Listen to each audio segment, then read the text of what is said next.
Bismillahirrahmanirrahim. Qala rabbuka lil malaikati inni ja'ilun fil ardi khalifah.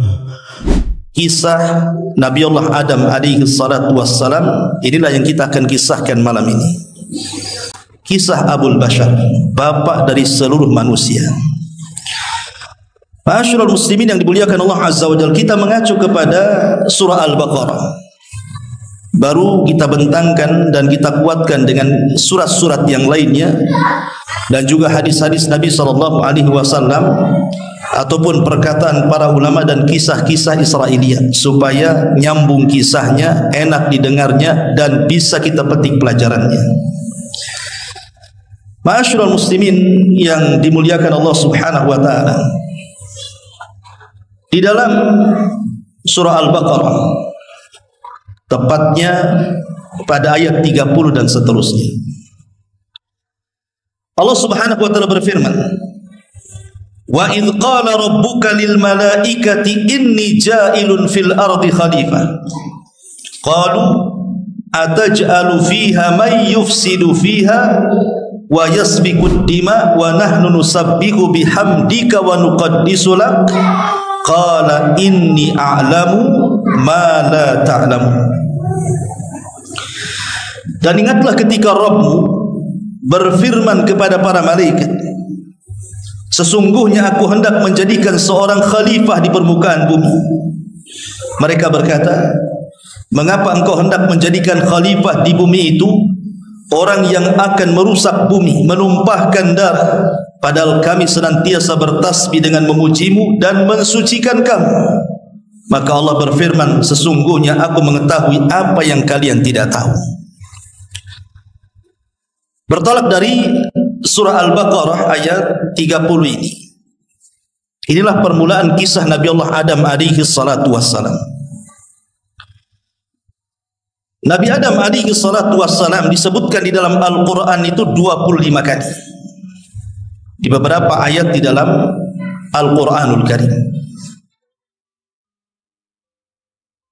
Ketika Adam alaihi salatu wassalam belum lagi diciptakan, bumi yang kita pijak ini sudah ada penghuninya. Siapa penghuninya? Dari kalangan jin. Jinlah yang pertama kali menghuni bumi. Tetapi tabiat jin itu berbeda dengan manusia. Karena jin itu lebih banyak yang jahat dibandingkan yang baik. Berbeda dengan manusia, lebih banyak yang baik dibandingkan yang jahat. Sehingga tabiat jin itu suka merusak, suka menumpahkan darah, suka berperang, rebutan kekuasaan dan begitu seterusnya. Karena kehidupan jin itu kurang lebih dengan kehidupan manusia, tidak ada bedanya. Seperti itulah kehidupan manusia, seperti itulah kehidupan jin. Sehingga kemudian di tengah-tengah rusaknya bangsa jin ini, Allah Subhanahu wa taala ingin mentertibkan mereka. Maka Allah Subhanahu wa taala pilih dari kalangan jin itu jin yang paling saleh. Quran tidak menyebut namanya, hadis juga tidak menyebut namanya, tetapi dalam kisah Israiliyat itu disebut namanya, namanya Ajazil.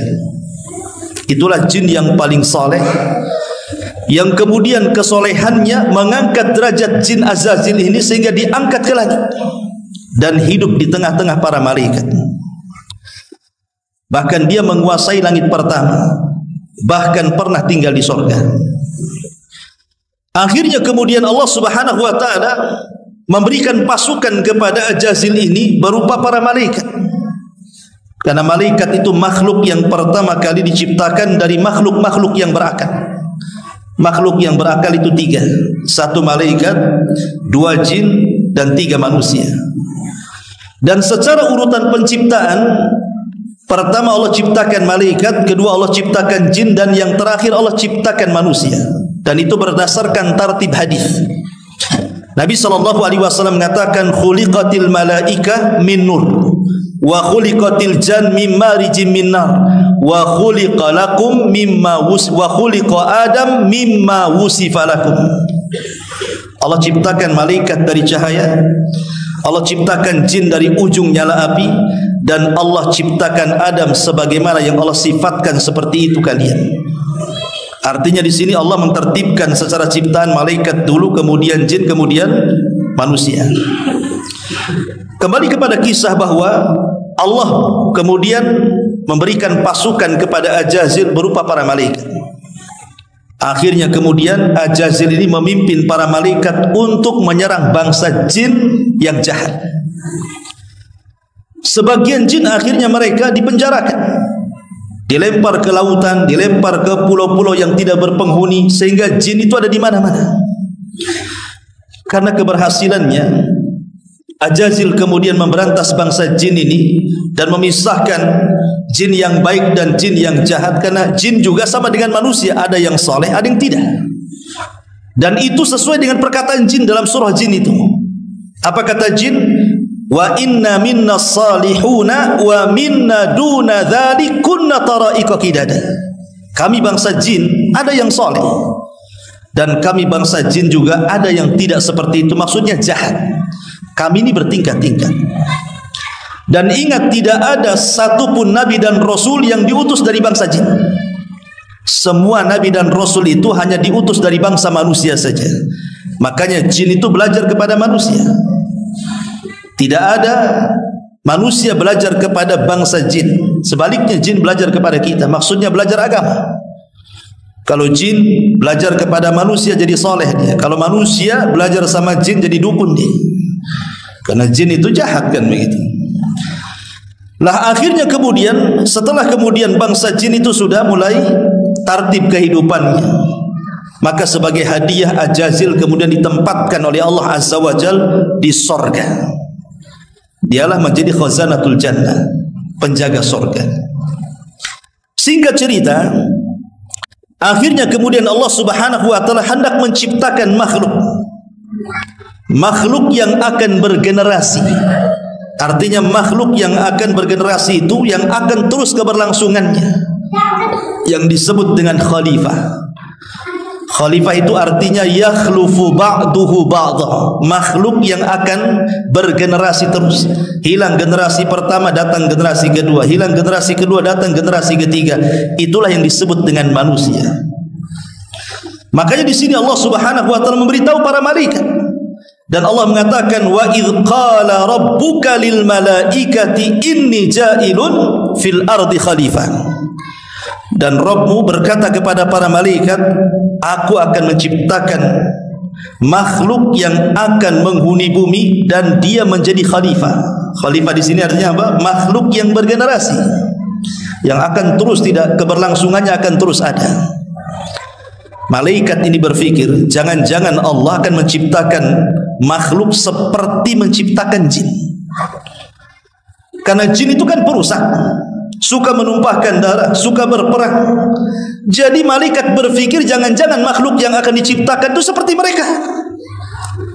Makanya kemudian malaikat mengatakan, ataj'alu fiha man yufsidu fiha wa yasfikud dima. Ya Rabb, apakah engkau akan menciptakan makhluk yang akan merusak bumi? Apakah engkau akan menciptakan makhluk yang akan menumpahkan darah? Lah, Adam aja belum diciptakan. Kenapa malaikat bicara seperti itu? Kan Adam belum diciptakan. Kenapa kemudian malaikat mengatakan seperti itu? Kata para ulama, ada 3 penafsiran. Penafsiran yang pertama, para malaikat mengkiaskan makhluk yang namanya Adam yang akan diciptakan beserta anak turunannya itu, dikiaskan kepada bangsa jin yang sebelumnya Allah telah ciptakan. Lihat, bangsa jin itu suka menumpahkan darah dan merusak bumi. Makanya malaikat mengkiaskan, jangan-jangan Adam seperti itu. Ini satu penafsiran. Penafsiran yang kedua, malaikat diperlihatkan bagaimana nanti Adam dan turunannya itu akan merusak. Karena apa yang dikatakan malaikat ada benarnya juga. Karena ketika Adam alaihissalam diberikan keturunan, anak-anaknya saling bunuh-membunuh. Qabil membunuh Habil, dan itu pembunuhan pertama. Tapi ada penafsiran yang ketiga, dan ini penafsiran yang wallahu a'lam mungkin agak mendekati kebenaran, bahwa malaikat itu hendak menawarkan diri, seolah-olah malaikat ingin mengatakan, ya Rabb, tidak perlulah kau ciptakan makhluk itu. Nanti dikhawatirkan makhluk yang kau ciptakan itu akan menumpahkan darah dan merusak bumi. Biar kami sajalah yang turun ke bumi. Biar kami yang turun ke bumi. Biar bumi dan langit bergema tasbih. Tidak usah kau ciptakan makhluk itu. Kalau kau menghendaki bahwa makhluk itu diciptakan untuk bertasbih memujimu, kami saja turunkan ke bumi. Biar kami yang bertasbih, biar kami yang mensucikan dirimu, sehingga bumi aman, tidak ada maksiat, tidak ada yang menumpahkan darah, tidak ada yang merusak. Biar kami saja, langit bumi kami ibadah, katanya. Tetapi Allah Subhanahu wa taala katakan apa? Inni a'lamu ma la ta'lamun. Hei para malaikat, aku lebih tahu ciptaanku dibandingkan dirimu. Karena terbukti setelah Allah Subhanahu wa taala menciptakan Adam alaihi salatu wassalam, lahir dari anak turunan Adam itu orang-orang mulia, lahir para nabi, lahir para rasul, lahir orang-orang baik, orang-orang soleh, para syuhada, dan sebagian mereka jauh lebih mulia dibandingkan para malaikat. Para nabi lebih mulia dibandingkan para malaikat. Artinya ini kalimat aku lebih tahu, kalian tidak tahu.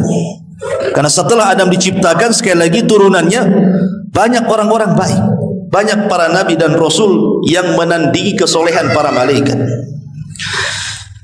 Ma'asyiral muslimin yang dimuliakan Allah Azza wa Jalla, setelah dialog seperti ini, maka mulailah kemudian Allah Subhanahu wa taala mulai menciptakan Adam alaihi salatu wasallam. Bagaimana caranya? Disebutkan di dalam sebuah riwayat. Riwayat ini dijelaskan oleh ahli tafsir, salah satunya Imam Asy-Syinkiti rahimahullah dan yang lainnya, mengatakan dari Abdullah bin Mas'ud radhiyallahu anhu. Jadi ketika Allah Subhanahu wa taala hendak memulai penciptaan itu, Allah utus malaikat Jibril. Ke mana? Ke bumi. Untuk apa? Untuk mengambil tanah di bumi. Itulah bahan baku daripada Adam alaihi salam. Makanya Adam disebut Adam, diambil dari adimul ardi. Tanah yang ada di permukaan bumi itu disebut adim. Makanya adim menjadi Adam, karena tercipta dari tanah. Lah Jibril ketika hendak mengambil tanah itu, tiba-tiba bumi menolaknya. Kemudian bumi mengatakan di hadapan Jibril alaihi salatu wassalam, faqalatil ardu a'udzu billahi mink an tanqusa minni. Aku berlindung kepada Allah wahai Jibril, kalau engkau hendak mengurangi tanah yang ada di bumi ini, aku tidak akan kasih. Kenapa kemudian bumi takut? Kalau seandainya tanah diambil oleh Jibril kemudian diciptakan makhluk, karena khawatir dari makhluk ciptaannya itu atau makhluk dari bahan baku bumi itu, kemudian mereka menjadi jahat, bahkan sebagian mereka masuk neraka. Makanya bumi menolaknya, nggak mau. Karena tidak berhasil, akhirnya Jibril pun naik lagi ke langit, melaporkan perkara ini kepada Allah Azza wa Jalla bahwa bumi tidak mau diambil tanahnya. Akhirnya kemudian Allah Subhanahu wa taala mengutus Mikail. Rupanya bumi pun sama berlindung kepada Allah dari Mikail untuk mengambil tanahnya. Terakhir Allah Subhanahu wa taala mengutus malakul maut, malaikat pencabut nyawa. Ketika bumi mengatakan a'udzu billahi mink, aku berlindung kepada Allah dari kamu wahai malakul maut, untuk kau kurangi tanah yang ada di bumi. Malaikat maut justru mengatakan aku pun berlindung kepada Allah kalau aku tidak mengambil tanah. Dibalik oleh malaikat maut. Akhirnya kemudian malaikat maut berhasil mengambil tanah itu, tentu dari berbagai macam tanah. Makanya dalam hadis Nabi SAW dari Abu Musa al-Ash'ari radhiyallahu an, Nabi SAW mengatakan, innallaha khalaqa Adam min qabdatin qabadaha min jami'il ardi. Allah ketika menciptakan Adam diambil dari segenggam tanah dari semua jenis tanah bumi. Faja'a banu Adam ala qadril ardi, ja'a minhumul ahmar wal abyad wal aswadu wa baina dhalik was sahlu wal hazlu wal khabithu wat tayyibu, zada fil hadits Yahya wa baina dhalika wal ikhbar fi hadits Yazid. Kemudian kata Nabi SAW, kemudian keturunannya datang dengan beragam sesuai dengan unsur tanah. Ada di antara mereka yang berkulit merah, ada di antara mereka yang berkulit hitam, ada di antara mereka yang berwarna-warna. Ada yang lembut, ada yang kasar, ada yang buruk, ada yang baik, dan ada di antara itu semuanya.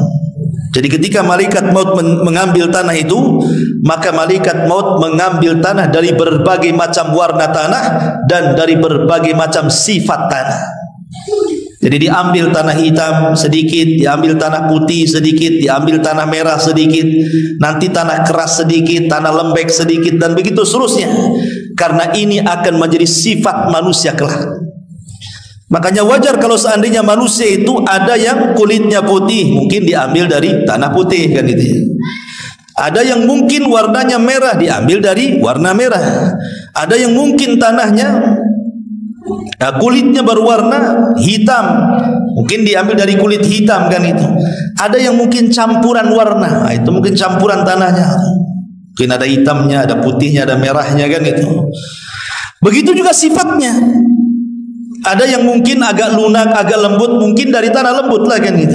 Mungkin ada yang keras kepala, keras hati, mungkin dari tanah hati. Kalau yang suka bertengkar itu diambil dari tanah sengketa, mungkin. Gitu kurang lebih lah begitu. Tapi intinya bahwa akhirnya kemudian malaikat maut ini berhasil mengangkat ke langit. Setelah kemudian tanah itu sampai di langit, maka Allah Subhanahu wa taala mulai membentuk Adam alaihi salatu wassalam. Langsung Allah yang membentuknya. Inilah bedanya Adam dengan ciptaan Allah yang lainnya. Kalau ciptaan Allah yang lainnya dengan kun fayakun, tapi Adam tidak. Adam dibentuk oleh Allah Azza wa Jalla. Laqad khalaqnal insana fi ahsani taqwim. Sungguh kami ciptakan manusia itu sebaik-baik bentuk. Tidak ada bentuk terbaik melebihi bentuk manusia. Dan Allah Subhanahu wa taala menciptakan pertama Adam itu dari wajah dulu. Makanya kenapa kita tidak boleh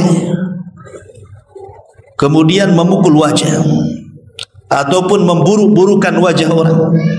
Karena ketika kita menampar wajah ataupun memburuk-burukan wajah orang, sama dengan memburuk-burukan yang menciptanya Allah Subhanahu wa taala.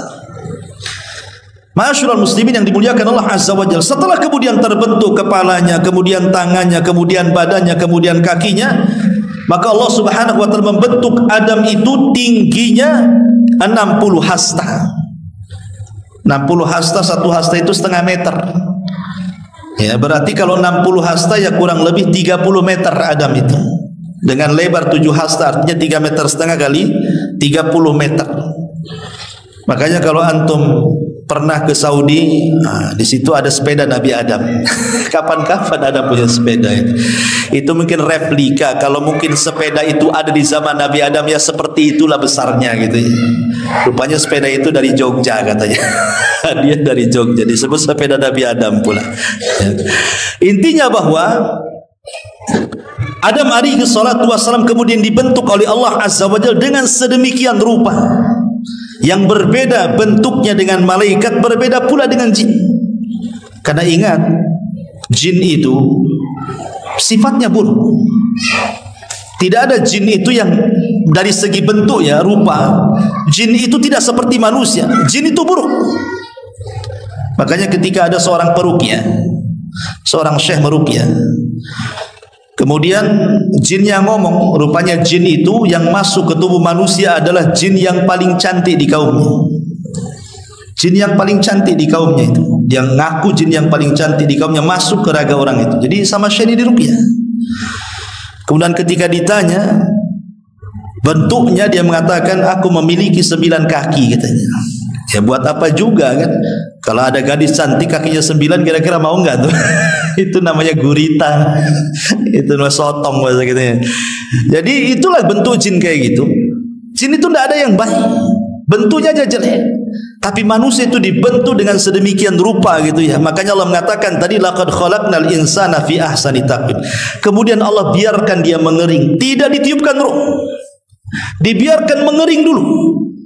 Makanya kemudian Allah Subhanahu wa taala banyak berfirman di dalam Al-Qur'anul Karim, inni khaliqun basyaran min tin fa idza sawaituhu wa nafakhtu fihi min ruhi faqa'u lahu sajidin. Sesungguhnya aku menciptakan manusia dari tanah, dibiarkan mengering. Tanah itu dibiarkan mengering, ada yang mengatakan 40 tahun, wallahu a'lam.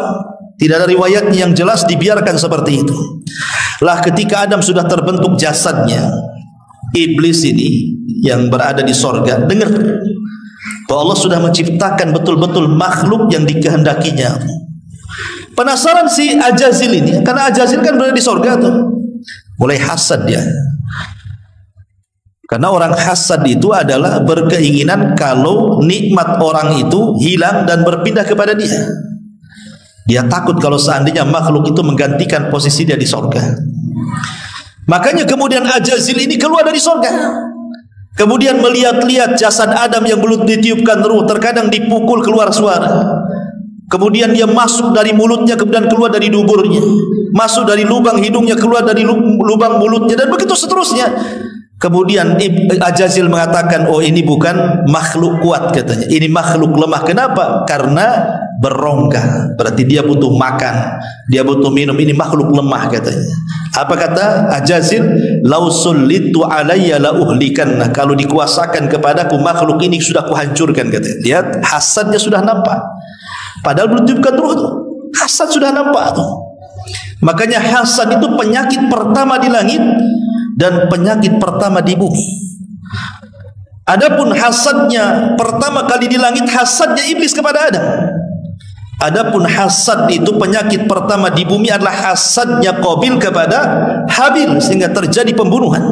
Jadi hasad ini bahaya, ya. Akhirnya kemudian karena iblis menganggap itu makhluk yang lemah, dia biasa saja.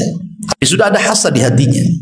Sampai pada waktunya Allah Subhanahu wa taala mengumpulkan seluruh para malaikat.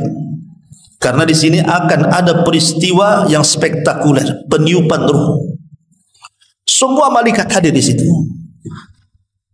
Lah ketika kemudian semua malaikat hadir di situ, Allah Subhanahu wa taala berfirman di dalam Al-Qur'anul Karim, wa idz qala rabbuka lil malaikati usjudu li Adam fasajadu illa iblis aba wastakbara wa kana minal kafirin.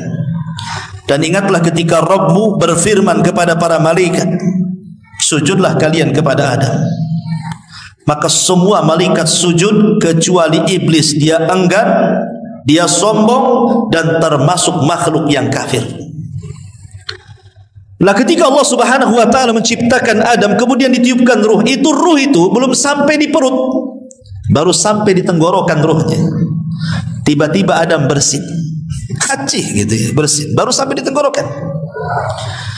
Ketika Adam bersin, maka Allah Subhanahu wa taala ajarkan, kul ya Adam alhamdulillah, katakan wahai Adam alhamdulillah. Dan ini jadi syariat kita.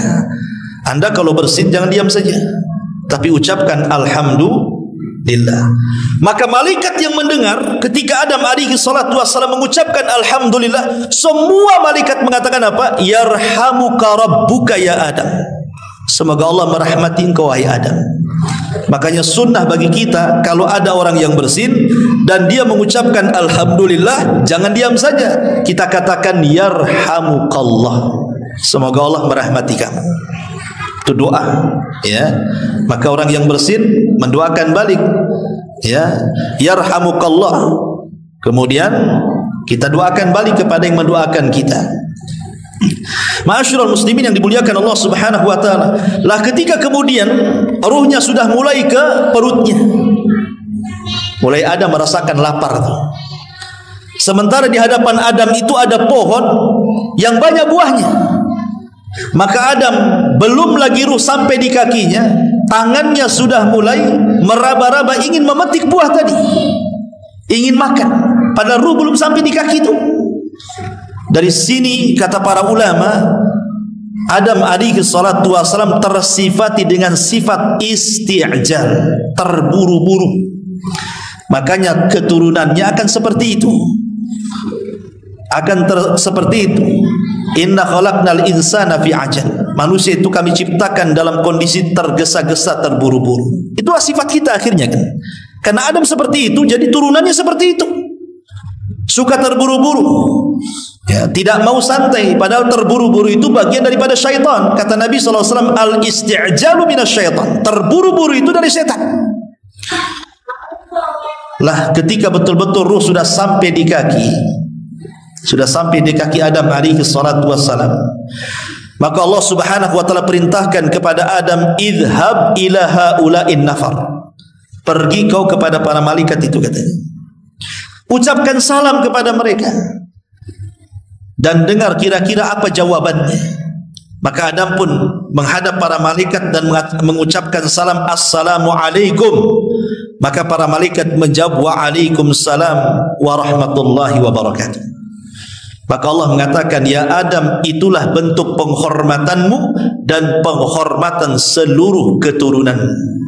Jadi kalau kita menghormati orang, maka kita ucapkan salam. Ya. Lah ketika kemudian semata-mata ruh itu masuk ke raga Adam, maka Allah Subhanahu wa taala katakan, fa idza sawaituhu wa nafakhtu fihi min ruhi faqa'u lahu sajidin. Allah mengatakan, apabila sudah kusempurnakan ciptaan Adam, semata-mata ruh sudah masuk ke jasad Adam, hei para malaikat, sujud kalian kepada Adam. Jadi perintah Allah, semata-mata ruh itu masuk ke dalam jasad Adam, maka semua malaikat harus sujud. Dari sini kita tahu bahwa malaikat sujud itu kepada siapa?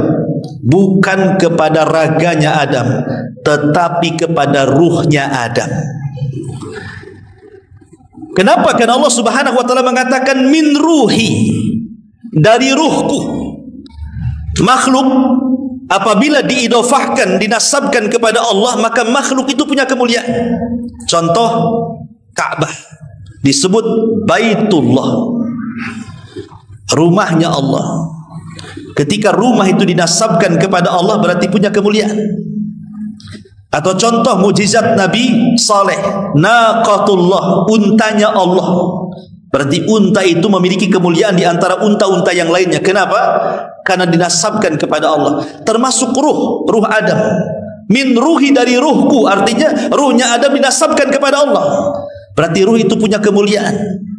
Jadi ketika malaikat itu sujud, bukan sujud kepada raga Adam, tapi sujud kepada ruh yang merupakan kemuliaan karena dinasabkan kepada Allah Subhanahu wa taala. Dari sini kita tahu bahwa raga tanpa ruh tidak akan mulia. Tapi kalau raga ada ruhnya, dipastikan dia mulia. Contoh presiden. Presiden kalau masih ada ruhnya, masih bisa berjalan, bisa bicara, bisa mendengar, bisa melihat, bisa berpikir, dihormati dia. Coba dicabut ruh presiden, jadi bangkai dia, terbujur kaku, diusung keranda, dimasukkan ke lubang yang 1 kali 1,5 meter. Siapa yang memuliakan? Sudah jadi nggak ada ruhnya. Jadi manusia itu mulia karena ada ruhnya. Kalau tidak ada ruhnya, tidak akan mulia manusia itu. Coba saja orang yang dihormati di Batam ini siapa? Ketika mati jangan dikubur, letakkan di jalan raya 4 hari saja. Sampai dia busuk, siapa yang mendekati dia? Nggak ada yang berani. Nggak ada. Lihat Abu Lahab.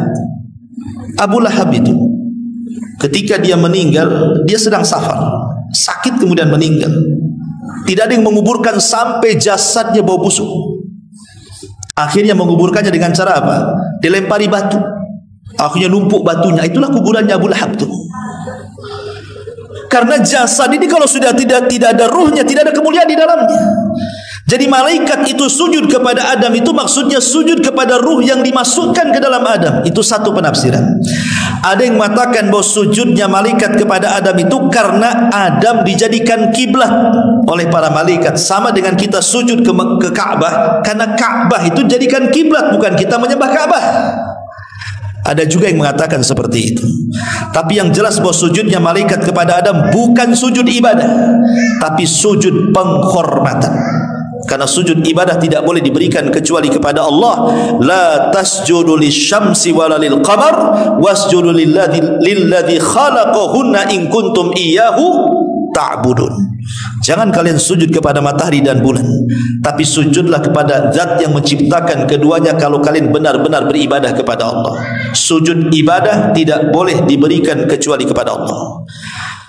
Lalu maksudnya sujud apa di sini? Sujud penghormatan.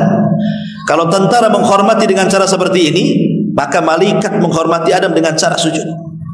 Begitu maksudnya. Masalahnya iblis itu ada di tengah-tengah malaikat. Ajazil itu ada di tengah-tengah malaikat. Ketika semua malaikat sujud, Ajazil pula tak mau sujud. Makanya kemudian Allah Subhanahu wa taala panggil Ajazil ini yang kelak akan jadi iblis. Allah mengatakan kepada Ajazil ini, "Ma mana'aka alla tasjuda id amartu." Apa yang mencegah kamu untuk sujud ketika aku memerintahkan engkau sujud? Apa kata Ajazil? Ana khairum minhu, khalaqtani min nar wa khalaqtahu min tin. Ya Rabb, aku lebih baik dibandingkan Adam, katanya. Kenapa? Karena aku tercipta dari api, sementara kau ciptakan Adam dari tanah. Maksudnya apa iblis ini ngomong begini? Ajazil ini ngomong begini. Maksudnya begini, Ajazil ini yang kelak akan jadi iblis ini, dia menganggap bahwa posisi dia itu lebih mendekati malaikat dibandingkan Adam dengan malaikat. Kenapa? Karena malaikat tercipta dari cahaya, aku tercipta dari api. Api dengan cahaya mendekati, ya kan? Api dengan cahaya kan mendekati kan, karena dari api itu keluar cahaya. Loh, sementara tanah dengan cahaya mana bisa? Nggak ada dekat-dekatnya pun tidak. Jadi seolah-olah Ajazil ini mengatakan aku lebih dekat dengan malaikat, berarti aku lebih mulia dibandingkan Adam yang kau ciptakan dari tanah. Makanya dia dengan sombongnya mengatakan seperti itu. Itu tidak terkeluar kecuali orang yang sombong. Dari sini ada faedah, jangan pernah mengucapkan kalimat ana kalau dalam rangka menyombongkan diri. Kalimat ana itu kalimat saya. Kalau bukan karena saya, ya, ini semua karena saya, ini semua kalau nggak ada saya, itu hati-hati. Ini kalimat iblis. Karena iblis memulai dengan kalimat saya. Saya lebih baik dibandingkan Adam. Makanya kalimat ananiyah, akuisme, kalimat saya, dalam tempo-tempo tertentu kalau dalam rangka menyombongkan dirinya, maka itu kalimat iblis. Bukan hanya kalimat iblis, ana juga kalimat Fir'aun, kalimat Namrud, dan kalimat Qarun. Ingat ketika Qarun mengatakan, ketika datang para pemungut zakat kepada Qarun, apa kata Qarun? Dia mengatakan, enak saja Musa itu, katanya, datang menyuruh orang untuk mengambil zakat saya, padahal kekayaan saya ini aku yang dapat, katanya. Dia mengatakan, innama utituhu min ilmin indi. Ini kekayaan aku yang dapat, saya yang dapat. Ini karena kecerdasanku, kata Qarun. Bukan karena dari Allah, ini karena kecerdasanku. Ini kalimat saya ini bahaya. Ataupun Fir'aun mengatakan, ana rabbukumul a'la, saya Rabb kalian yang paling tinggi. Atau Namrud mengatakan, ana uhyi wa umit, saya bisa menghidupkan dan mematikan, katanya. Jadi kalimat saya ini bahaya.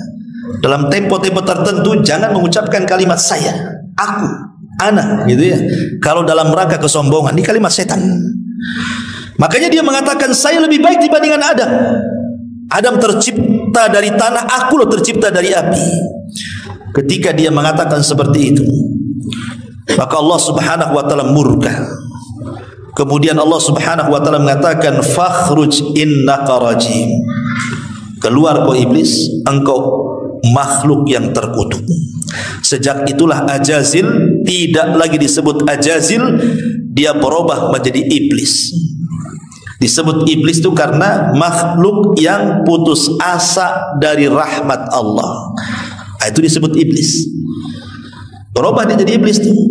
Bayangkan, jin yang paling soleh menjadi jin yang paling jahat. Dari sini ada faedah bahwa kesolehan itu harus dijaga. Kesolehan itu harus dijaga. Lihat, Ajazil ini jin yang paling soleh. Karena saking solehnya Allah hadiahi dia tinggal di sorga. Tapi belakangan menjadi jin yang paling jahat dan menjadi iblis. Kalau kita tidak mempertahankan kesolehan, jangan-jangan kita jadi iblis pula. Karena amal itu ditentukan bukan awalnya, tapi akhirnya. Kata Rasul, innal a'mal bi khawatimiha. Amal itu ditentukan akhirnya. Betapa banyak awalnya soleh, akhirnya pula jadi jahat, seperti iblis. Ya, ma'asyiral muslimin yang dimuliakan Allah Subhanahu wa ta'ala, para malaikat ini ketika Adam sudah diciptakan, pada awalnya kan malaikat ini menganggap bahwa makhluk itu akan menjadi perusak, penumpah darah. Tapi kenyataannya tidak demikian. Justru Allah Subhanahu wa ta'ala ingin membuktikan ciptaannya jauh lebih mulia dibandingkan para malaikat setelah tercipta Adam. Dengan cara apa? Dengan cara Allah ajarkan pengetahuan. Maka ayat selanjutnya 31-nya Al-Baqarah, Allah mengatakan, wa 'allama Adamal asma'a kullaha summa aradahum 'alal malaikati faqala anbi'uni bi asma'i haula'i in kuntum shadiqin. Qalu subhanaka la ilma lana illa ma 'allamtana innaka antal alimul hakim. Dan dia mengajarkan kepada Adam nama-nama benda-benda seluruhnya. Kemudian dia mengemukakan kepada para malaikat. Lalu Allah berfirman, sebutkanlah kepadaku nama-nama benda-benda jika kalian memang benar-benar orang-orang yang mengetahui. Maka malaikat mengatakan, maha suci engkau ya Rabb, tidak ada yang kami ketahui selain apa yang kau ajarkan kepada kami. Sesungguhnya engkaulah yang maha mengetahui lagi maha bijaksana. Sebagian ahli tafsir mengatakan, apa yang dimaksud Allah mengajarkan pengetahuan kepada Adam itu? Sebagian ahli tafsir mengatakan bahwa maksudnya Allah mengajarkan bahasa kepada Adam, di mana Adam itu akan paham dengan bahasa seluruh anak turunannya. Jadi kalau seandainya Allah takdirkan Adam hidup di zaman sekarang, ketemu orang Jawa, Adam bisa bahasa Jawa. Ketemu orang Padang, Adam bisa bahasa Padang. Ketemu orang Alor, Adam bisa bahasa Alor. Ketemu orang Inggris, dia bisa bahasa Inggris. Ketemu dengan orang Rusia, bisa bahasa Rusia. Ketemu dengan orang pedalaman, dia bisa tuh bahasa pedalaman itu. Ya, itu maksudnya Allah mengajarkan kepada Adam pengetahuan itu maksudnya pengetahuan bahasa, di mana Adam akan paham seluruh bahasa anak turunannya sejak diciptakan sampai kiamat dibangkitkan. Dan orang yang menguasai bahasa, maka dia akan menguasai semuanya. Ya, lihat Bung Karno itu kan banyak tuh bahasa yang dikuasai itu. Makanya dia diplomasi yang luar biasa, orator, bahasa banyak dia tahu. Tapi Bung Karno beda dengan Adam. Adam semua tahu bahasa. Bahasa apa aja dia tahu. Dan itu tidak dimiliki para malaikat yang seperti ini. Ya. Makanya kemudian ketika Allah Subhanahu wa ta'ala mengetes para malaikat dengan ilmu yang telah Allah anugerahkan kepada Adam, malaikat tidak sanggup. Dan mereka meminta uzur kepada Allah Subhanahu wa ta'ala dan mengatakan, la ilma lana illa ma 'allamtana. Ya Rabb, kami tidak punya pengetahuan kecuali yang kau ajarkan saja kepada kami, katanya. Dari sini kata para ulama, lihat Adam diunggulkan dari para malaikat. Karena apa? Karena ilmu pengetahuan. Jadi Adam alaihi salatu wassalam dimuliakan di atas para malaikat karena ilmunya. Bahkan seluruh anak turunannya juga dimuliakan karena pengetahuannya. Wa karramna bani Adam, kami muliakan anak Adam. Dan Allah katakan, yarfa'illahu alladhina amanu minkum walladhina utul ilma darajat. Kami angkat derajat orang-orang yang berilmu di antara kalian, dan kami angkat derajat orang-orang yang beriman di antara kalian, dan kami angkat derajat orang-orang yang berilmu di antara kalian beberapa derajat, kata Allah. Dari sini kita tahu bahwa malaikat baru nyadar.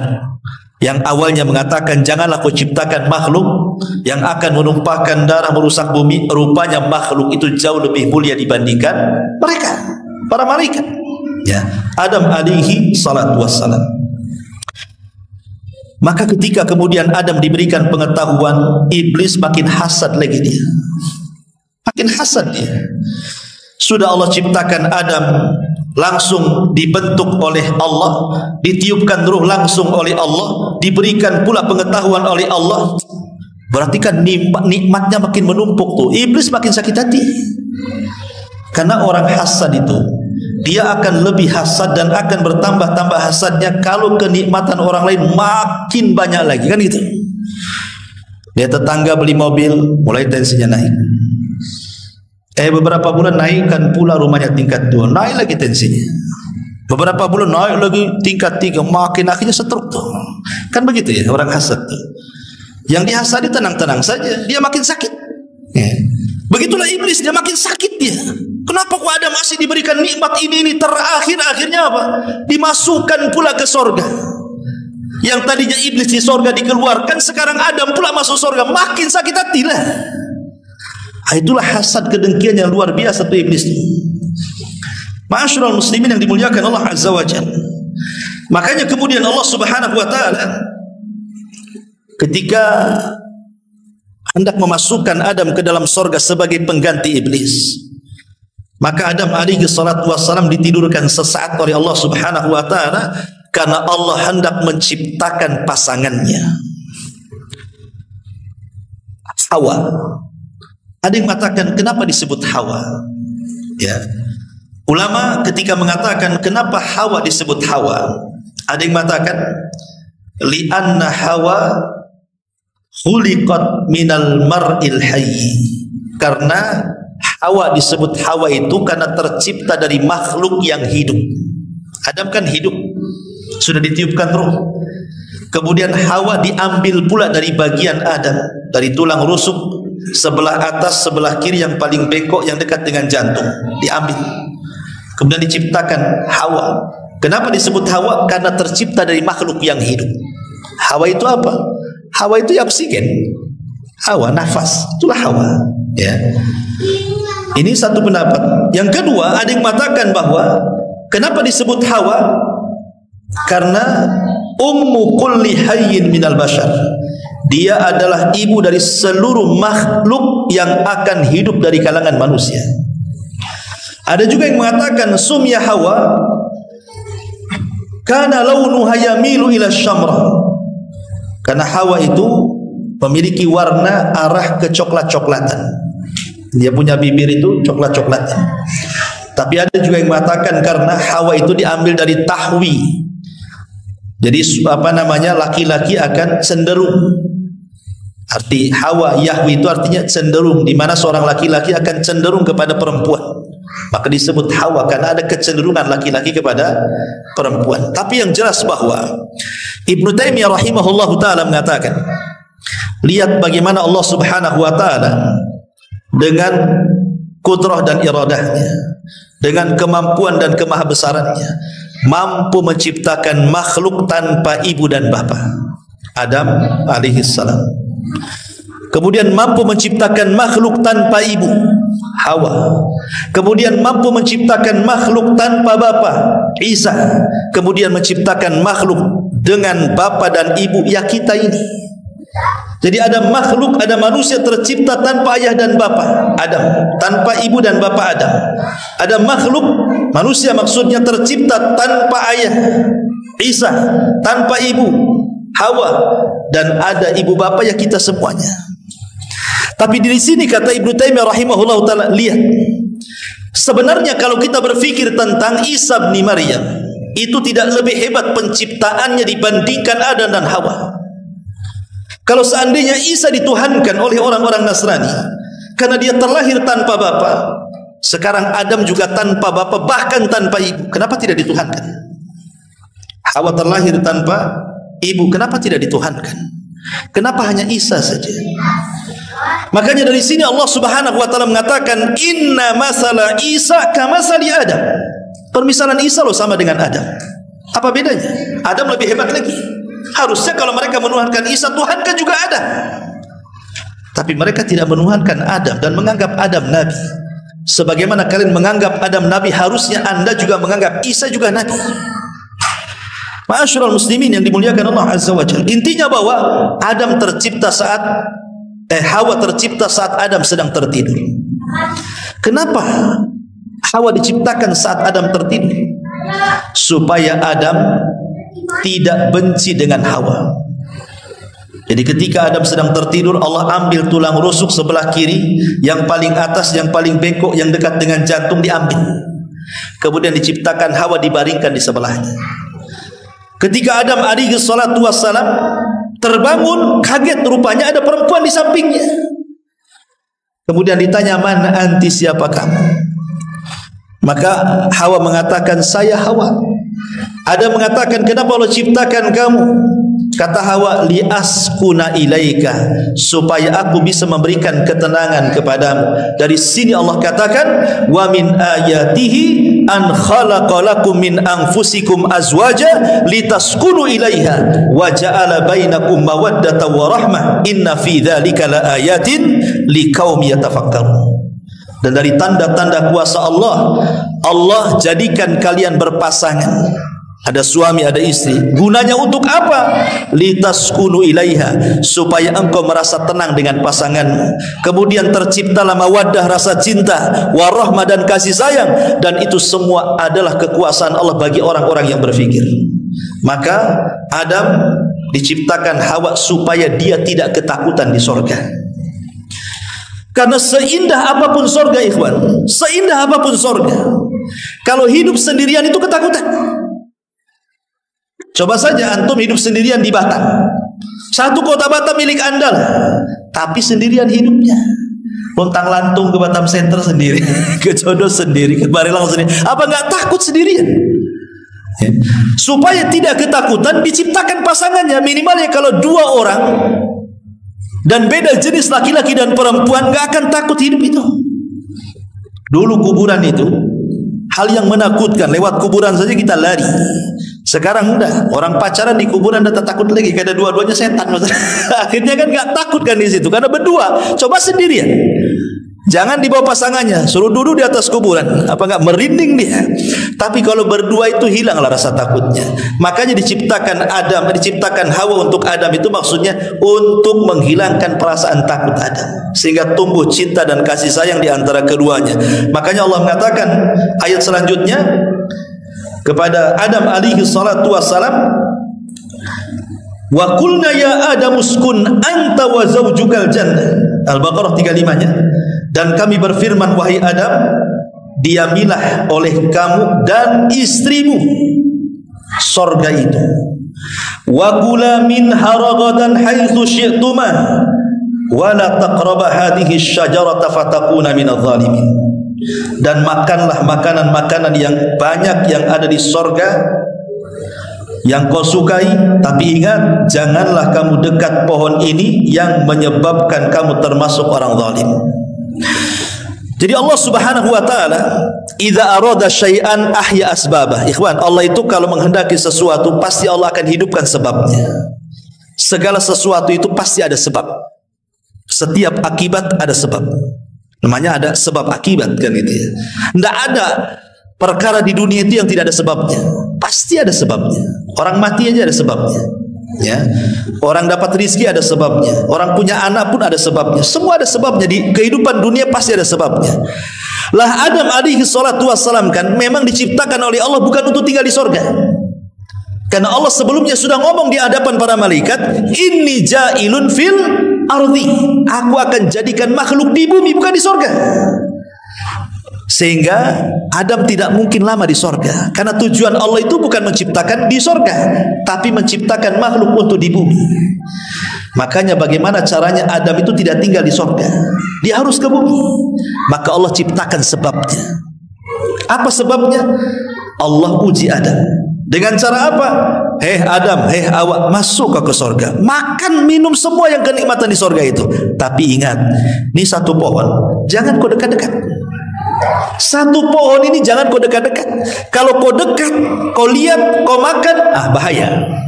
Bayangkan, dari sekian ribu pohon di sorga cuma satu.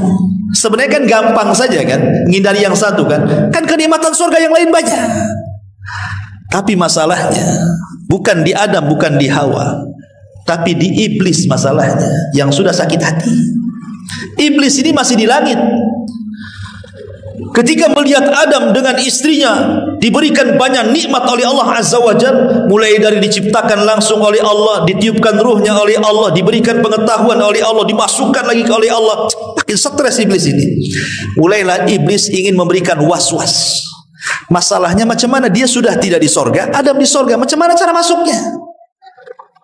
Al-Imam Asy-Syinkiti rahimahullahu ta'ala menyebutkan dalam tafsirnya Adwail Bayan beberapa penafsiran para ulama. Yang pertama, mengambil kisah Israiliyat dari Abdullah bin Abbas radhiyallahu anhuma, bahwa Allah Subhanahu wa taala itu menciptakan ular yang sangat besar sekali, dan itu ular terindah yang Allah ciptakan di langit.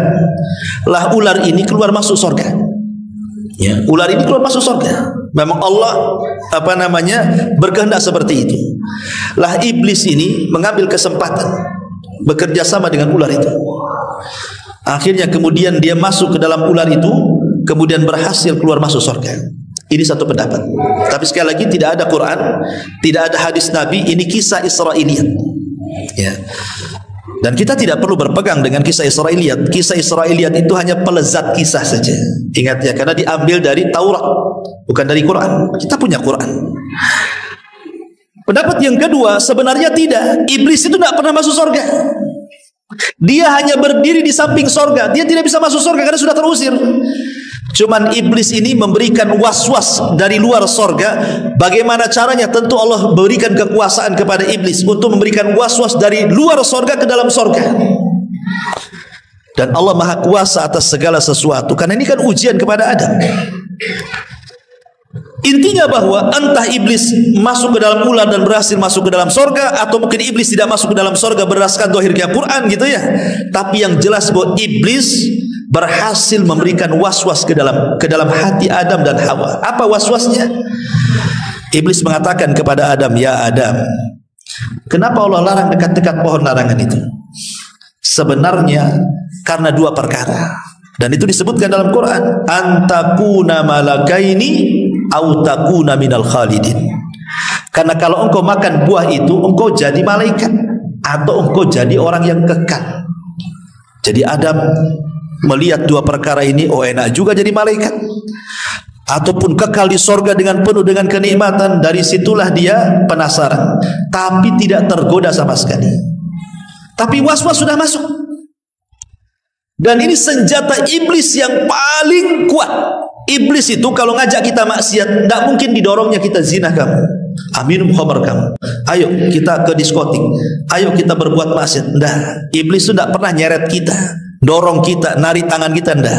Iblis itu kalau nyuruh maksiat, dia cukup ngasih was-was saja. Sana enak, sana. Apain kau di sini malam-malam? Ya, dingin. Sana. Itu aja iblis itu. Dia tidak mungkin narik tangan kita. Enggak, bukan kayak gitu dia. Dia cukup ngasih was-was saja. Apain kau temenung di sini? Bagus kau berangkat ke Nagoya sana. Gitu aja dia. Tapi walaupun hanya itu, was-was itu, orang bisa bergerak maksiat loh ya. Itu hebatnya iblis tuh. Tapi Adam tidak bergeming dengan was-was itu. Akhirnya iblis karena putus asa tidak bisa menggoda Adam, dia cari trik yang kedua. Ingat, iblis itu banyak langkahnya. Namanya setan itu banyak langkah. Makanya Allah Subhanahu wa taala mengatakan apa? Wala tattabi'u khutuwati syaitan. Jangan kalian mengikuti langkah-langkah setan. Setan itu banyak langkahnya. Ketika dengan cara was-was tidak bisa, akhirnya apa? Dia menggunakan qasam. Qasam itu apa? Sumpah. Iblis mulai bersumpah di hadapan Adam. Wa qasamahuma inni lakuma laminan nasin. Hei Adam, demi Allah, kata iblis, demi Allah, kalau engkau makan buah larangan itu, kalau engkau dekat-dekat pohon itu, maka engkau akan jadi malaikat atau engkau pasti akan kekal. Wah, was-was meningkat jadi sumpah. Iblis bersumpah di alam para malaikat, di surga lagi. Dan ketika itu tidak ada makhluk yang bersumpah untuk kedustaan. Ya Adam percaya sajalah kan begitu kan. Karena tidak mungkin ada orang bersumpah menyebut nama Allah untuk sebuah kedustaan di alam para malaikat dan di surga. Ya Adam terima saja. Oh, jangan-jangan benar jadinya. Makanya kemudian trik-trik sumpah dusta ini dipakai oleh sekarang. Orang kalau berdusta supaya tidak nampak berdustanya, bersumpah dia, wallahi saya nggak melakukannya, padahal melakukannya. Terutama para pedagang tuh. Asli bang, wallahi asli, demi Allah asli. Padahal palsu kan gitu ya. Biasa sumpah-sumpah palsu itulah sumpah iblis. Ya. Akhirnya Adam karena mana mungkin orang bersumpah untuk kedustaan, dan itulah pertama kali orang bersumpah. Adam percaya. Akhirnya Adam pun mulai mendekati. Padahal Allah sudah mengatakan wala taqraba, jangan dekat-dekat. Sebab kalau dekat penasaran. Akhirnya didekati, mulai penasaran. Ditengok mulai penasaran, diraba mulai penasaran. Akhirnya kemudian diambillah 2 buah, satu diserahkan ke Hawa dan satu dipegang dia. Ada hadis yang lemah tapi tidak sahih hadisnya. Jadi ketika kemudian Adam ini memakan buah itu, baru di tenggorokan tersadar dia, astagfirullahaladzim. Akhirnya buah itu nempel di sini. Makanya laki-laki ada hukumnya sini. Kalau perempuan nggak ada, kalau laki-laki ada. Perempuan nggak ada kayak kita gini laki-laki. Katanya ini buah yang keselak Adam, katanya. Tapi riwayatnya lemah, riwayatnya tidak sahih. Tapi Hawa berhasil termakan sampai ke perut. Sebab itulah akhirnya dia diuji dengan mengeluarkan darah haid setiap bulan. Dan dia diuji oleh Allah, setiap mengandung akan merasakan kelemahan, setiap melahirkan akan merasakan kelemahan, dan setiap menyusui akan merasakan kelemahan sebagai hukuman karena dia makan buah itu. Tapi sekali lagi ini riwayatnya tidak benar, tidak sahih, dhaif. Tapi begitulah ulama sejarah menyebutkannya seperti itu. Wallahu a'lam. Intinya bahwa akhirnya ada memakan buah larangan. Ketika makan buah larangan, disitulah Allah Subhanahu wa taala firmankan, fa'azallahum, Al-Baqarah 36-nya, fa'azallahum syaitan anha fa'akhrajahuma mimma kana fi. Lalu keduanya tergelincir oleh syaitan dari sorga dan dikeluarkan dari keadaan semula. Dan Allah katakan, qulna bitu ba'dukum li ba'din adu walakum fil ardi mustaqarr wa mata'un ilahin. Turunlah kalian, sebagian kalian akan jadi musuh bagi yang lainnya, dan bagi kalian ada tempat kediaman di bumi dan kesenangan hidup sampai waktu yang ditentukan. Jadi ketika ada memakan buah itu, tiba-tiba pakaiannya hilang. Ingat, pakaian surga itu semua sutra. Dan dalam satu hari penduduk sorga itu akan berganti pakaian sampai 70 kali pakaian. Jadi penduduk sorga itu sutranya itu setiap harinya itu bisa menggunakan 70 pakaian. Pakaian maksudnya dari sutra. Ya, cabut satu ada lagi, cabut satu ada lagi, cabut satu ada lagi, kan begitu ya. Nah, itulah pakaian di sorga, semua sutra. Makanya laki-laki diharapkan di dunia menggunakan sutra. Karena itu pakaian ahli sorga. Sebagaimana laki-laki diharamkan untuk minum khamr, karena khamrlah minuman di sorga. Siapa yang mabuk di dunia, dia tidak akan mabuk di akhirat, kata Nabi. Begitu juga emas bagi laki-laki. Siapa yang menggunakan emas di dunia, maka dia tidak akan menggunakan emas di akhirat, kecuali bertobat kepada Allah Subhanahu wa taala. Jadi ada pakaian-pakaian yang menyerupai penduduk sorga itu tidak boleh dipakai di dunia, seperti sutra, emas gitu ya, khamr. Itu semua adalah kekhususan sorga. Tapi bagi perempuan dibolehkan, wallahu a'lam. Intinya bahwa ketika ada memakan buah itu, auratnya tampak, pakaiannya hilang. Dan ini difirmankan oleh Allah Subhanahu wa taala, fadallahuma bighurur falamma dhaqa asy-syajarata badat lahuma sawatuhuma wa tafiqa yakhsifani alaihima min waraqil jannah. Lalu setan membujuk mereka dengan tipu daya. Ketika mereka mencicipi buah pohon itu, tampaklah oleh mereka auratnya, maka mulailah mereka menutupinya dengan daun-daun sorga. Jadi Adam tiba-tiba telanjang, Hawa tiba-tiba telanjang. Malulah Adam dengan Hawa saling melihat. Akhirnya yang satu lari ke arah sana, satu lari ke arah sana, saling bersembunyi, tidak mau ketemu. Tapi di sorga itu semua bicara. Dan Allah mengatakan, mau pergi kemana kau Adam? Kemanapun penduduk sorga itu, makhluk yang ada di sorga melihat, maka dia malu, makanya dia ambil dedaunan sorga, ditutupinya gitu. Tapi itulah bagaimana kalau orang sudah membangkang syariat Allah, Allah buka auratnya. Dan dari situlah kemudian Allah Subhanahu wa taala katakan, keluarlah kau dari sorga, turunlah ke bumi. Ada yang mengatakan bahwa ketika Adam alaihi salatu wassalam turun ke bumi, maka ada 4 makhluk yang ikut turun dengan Adam. Jadi ada 4 makhluk sorga yang ikut turun ke bumi bersama Adam alaihi salatu wassalam. Apa saja makhluk itu? Yang pertama, makhluk yang turun dengan Adam ke sorga adalah kurma. Tapi yang dimaksud di sini adalah kurma ajwa. Kurma ajwa itu kurma Madinah. Kan kurma itu banyak jenisnya.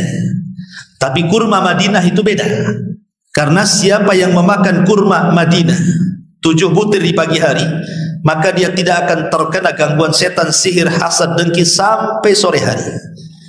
Siapa yang memakan 7 butir kurma Madinah di sore hari, maka dia tidak akan terkena sihir, dengki, hasad, dan begitu seterusnya sampai pagi hari. Artinya kurma Madinah itu bisa jadi ruqyah. Makanya kalau antum umroh atau haji, sempatkan datang ke Madinah, beri kurma ajwa di sana, kurma kota Madinah. Karena Nabi SAW mengatakan dalam sebuah hadis ketika bicara soal kurma ini, kata Nabi mengatakan al-ajwatu minal jannah wa fiha shifaun minas sam, bahwa kurma ajwa itu asalnya dari sorga dan padanya terdapat obat bagi setiap racun yang masuk ke dalam badan. Jadi kurma ajwa itu maksudnya asalnya ya. Kalau sekarang ya bukan dari sorga lagi. Kayak Adam itu asalnya dari tanah. Kita dari tanah? Enggak, kalau kita ini ambil pisau kan enggak keluar tanah, darah kan gitu ya. Maksudnya asalnya, Adam asalnya dari tanah, tapi turunannya kan bukan dari tanah. Ya dari sperma. Kemudian segumpal darah, kemudian segumpal daging, baru jadi orang kan gitu ya. Lah maksudnya pohon kurma yang pertama kali ajwa itulah dari sorga. Kemudian setelah berbuah, kemudian tumbuh biji-biji yang lainnya, ya bukan dari sorga lagi. Maksudnya asalnya dari sorga. Ini yang pertama. Yang kedua adalah Hajar Aswad. Hajar Aswad itu turun bersama Adam dari sorga. Dan itu berdasarkan hadis Nabi SAW, nazala al-hajarul aswad minal jannah wa huwa ashaddu bayadan minal laban fasawwadathu khotoya bani Adam. Kata Rasul, Hajar Aswad itu dari sorga. Dulu warnanya putih bercahaya, tapi menjadi hitam karena dosa-dosa anak Adam. Maka disebut Hajar Aswad. Hajar itu batu, aswad itu hitam. Padahal dulunya putih. Tapi karena banyak dosa dilakukan Bani Adam, makanya akhirnya batu itu berubah jadi hitam. Sama dengan hati. Hati kita ini kalau tidak ada maksiat putih, tapi kalau sudah banyak maksiat jadi hitam juga hati kita. Kemudian yang kedua, yang ketiga, Maqam Ibrahim, tempat pijakannya. Kalau habis tawaf kita disuruh sholat di belakang Maqam Ibrahim. Lah di bawah Maqam itu ada bekas pijakan Nabi Ibrahim. Lah pijakannya itu dari sorga. Kata Nabi SAW ketika bicara tentang Maqam Ibrahim, inna rukna wal maqam yakutatani min yakutil jannah tamasallahu nurahuma walau lam yatmis nurahuma la adha'ata ma bainal masyriqi wal maghrib. Sesungguhnya rukun dan maqam keduanya adalah 2 permata dari sorga. Allah hapus cahayanya. Kalau Allah tidak hapus cahayanya, tentu cahaya itu akan menerangi barat dan timur, katanya. Ini yang ketiga. Dan yang terakhir adalah sungai Nil dan sungai Efrat. Kata Nabi SAW ketika bicara soal sungai Nil dan Efrat ini, ra'a arba'ata anharin. Nabi melihat 4 sungai. Min asliha nahrani zahirani wa nahrani batinah. 2 sungai zahir, 2 sungai batin. Kemudian aku bertanya, ya Jibril, apa yang dimaksud sungai-sungai ini? Maka Jibril mengatakan, amma nahranil batinan, adapun 2 sungai yang batin yang tersembunyi, itulah sungai-sungai di sorga. Wa amma zahiran, adapun sungai-sungai yang tampak adalah an-Nil wal Furat. Maksudnya sungai Nil dan sungai Efrat. Maksudnya apa sungai Nil dan sungai Efrat? Maksudnya asal airnya. Air yang pertama kali memenuhi sungai itu dari sorga. Ya sekarang bukan dari sorga lagi. Maksudnya permulaannya. Ya, itulah dari sorga. Inilah makhluk yang turun bersama Adam. Pertanyaannya, Adam turun di mana? Memang Quran tidak menjelaskan Adam turun di mana. Kemudian hadis juga tidak menjelaskan Adam turun di mana. Tapi ada istiad-istiad para ulama yang kemudian mengatakan, ada yang mengatakan Adam itu turun di Sri Lanka. Sri Lanka di India sana. Tapi Hawa itu turun di Jeddah. Ini yang masyhur disebutkan ahli tafsir. Ya. Jadi yang satu turun di Sri Lanka, yang satu turun di Jeddah. Kemudian saling cari. Ketika kemudian sudah dekat, maka tempat berdekatan disebut Muzdalifah. Kemudian ketika betul-betul ketemu, maka disebut Arafah. Kenapa Arafah disebut Arafah? Arafah itu artinya mengetahui. Ya, berarti Adam mengetahui, Hawa mengetahui Adam, maka tempatnya disebut Arafah. Makanya ada istilah padang Arafah. Itulah tempat pertemuan Adam dengan Hawa di situ, di Arafah. Disebut Arafah. Ya. Ma'asyiral muslimin yang dimuliakan Allah, lah ketika kemudian Adam bertemu, di situlah Allah Subhanahu wa taala kemudian datang menemui Adam. Kemudian Allah Subhanahu wa taala mengajarkan kalimat taubat. Apa kalimat yang diajarkan Allah kepada Adam? Rabbana zalamna anfusana wa illam taghfir lana wa tarhamna lanakunanna minal khasirin. Inilah kalimat pertama yang diucapkan Adam di dunia. Inilah ucapan pertama. Adam belum bicara. Inilah kalimat pertama yang ada di dunia. Rabbana zalamna anfusana. Ya Rabb kami telah mendolimi diri-diri kami. Fa illam taghfir lana, jika engkau tidak mengampuni kami, wa tarhamna, dan tidak memberikan kasihan kepada kami, lanakunanna minal khasirin, tentu kami termasuk orang-orang yang rugi. Ketika Adam diajari kalimat taubat oleh Allah, dan inilah kalimat yang diucapkan pertama Adam, maka Allah mengatakan fataba alaihi, Allah pun terima taubatnya Adam. Innahu kana tawwabur rahim, karena Allah zat yang maha penerima taubat. Tapi iblis, ada yang mengatakan iblis diturunkan di lautan. Makanya istana iblis itu ada di lautan. Sebagaimana hadis yang sahih, bahwa iblis itu punya istana di lautan. Dari istana itulah iblis menyebarkan orang-orangnya, pasukan-pasukannya untuk ke daratan menggoda anak-anak Adam. Ada yang berhasil menggoda orang yang sholat tidak sholat, orang yang puasa tidak puasa, dan begitu seterusnya. Tapi tidak bangga bagi iblis. Iblis hanya bangga ketika ada anak buahnya berhasil menceraikan suami istri, langsung bangkit, diambil piala, diletakkan di kepalanya, anta, engkau adalah pasukan terelitku, katanya. Kenapa?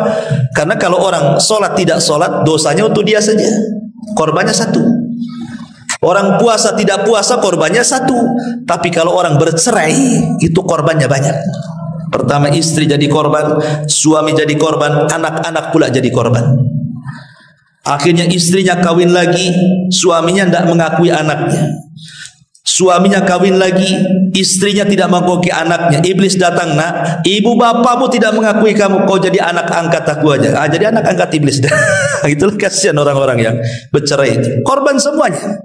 Ya. Jadi dari sini ma'asyiral muslimin yang dimuliakan Allah Azza wa Jalla, akhirnya Adam pun tobat. Ketika sudah tidak punya dosa lagi, maka dia kemudian bergerak ke mana? Bergerak ke tanah haram. Makanya dalam manasik haji, kalau kita sedang berada di padang Arafah, karena al-hajjul Arafah, ingat haji itu ditentukan dengan wukuf di Arafah. Maka siapa yang berdoa seperti doa Nabi Adam, Rabbana zalamna anfusana wa illam taghfir lana wa tarhamna lanakunanna minal khasirin, dan dia betul-betul ikhlas, maka dia pulang dari haji seperti bayi yang dilahirkan oleh ibunya, tidak punya dosa lagi, seperti Adam, tidak punya dosa. Maka dia masuk ke haram. Kemudian di situ malaikat membangun Ka'bah. Ingat, Ka'bah yang pertama bangun siapa? Malaikat. Maka mulailah Adam kemudian beribadah. Itulah tanah pertama Allah diibadahi di permukaan bumi. Sebelum ada tanah tempat ibadah, disitulah tempat ibadah. Jadi Mekah itu adalah tanah yang pertama kali diibadahi Allah di situ. Itulah Adam dengan Hawa beribadah di situ. Ma'asyiral muslimin yang dimuliakan Allah Azza wa Jalla, dari sini Allah Subhanahu wa taala perintahkan Adam untuk menggauli Hawa. Karena Allah sudah katakan bahwa dia akan menjadi makhluk yang bergenerasi. Harus ada generasi. Dan itu harus kawin. Makanya kemudian Adam diilhamkan untuk menggauli Hawa. Dari sinilah kemudian Hawa Allah takdirkan hamil sampai 20 kali. Dan setiap hamil selalu kembar. Sehingga akhirnya Adam punya anak 40. Ya, dan setiap kembar pasti laki-laki dan perempuan, laki-laki dan perempuan. Jadi 20 anak laki-laki dan 20 anak perempuan. sampai pada waktunya. Akhirnya kemudian anak-anaknya sudah besar, karena tidak ada orang lain, Allah perintahkan supaya kawin silang. Yang paling besar Qabil, adiknya Habil.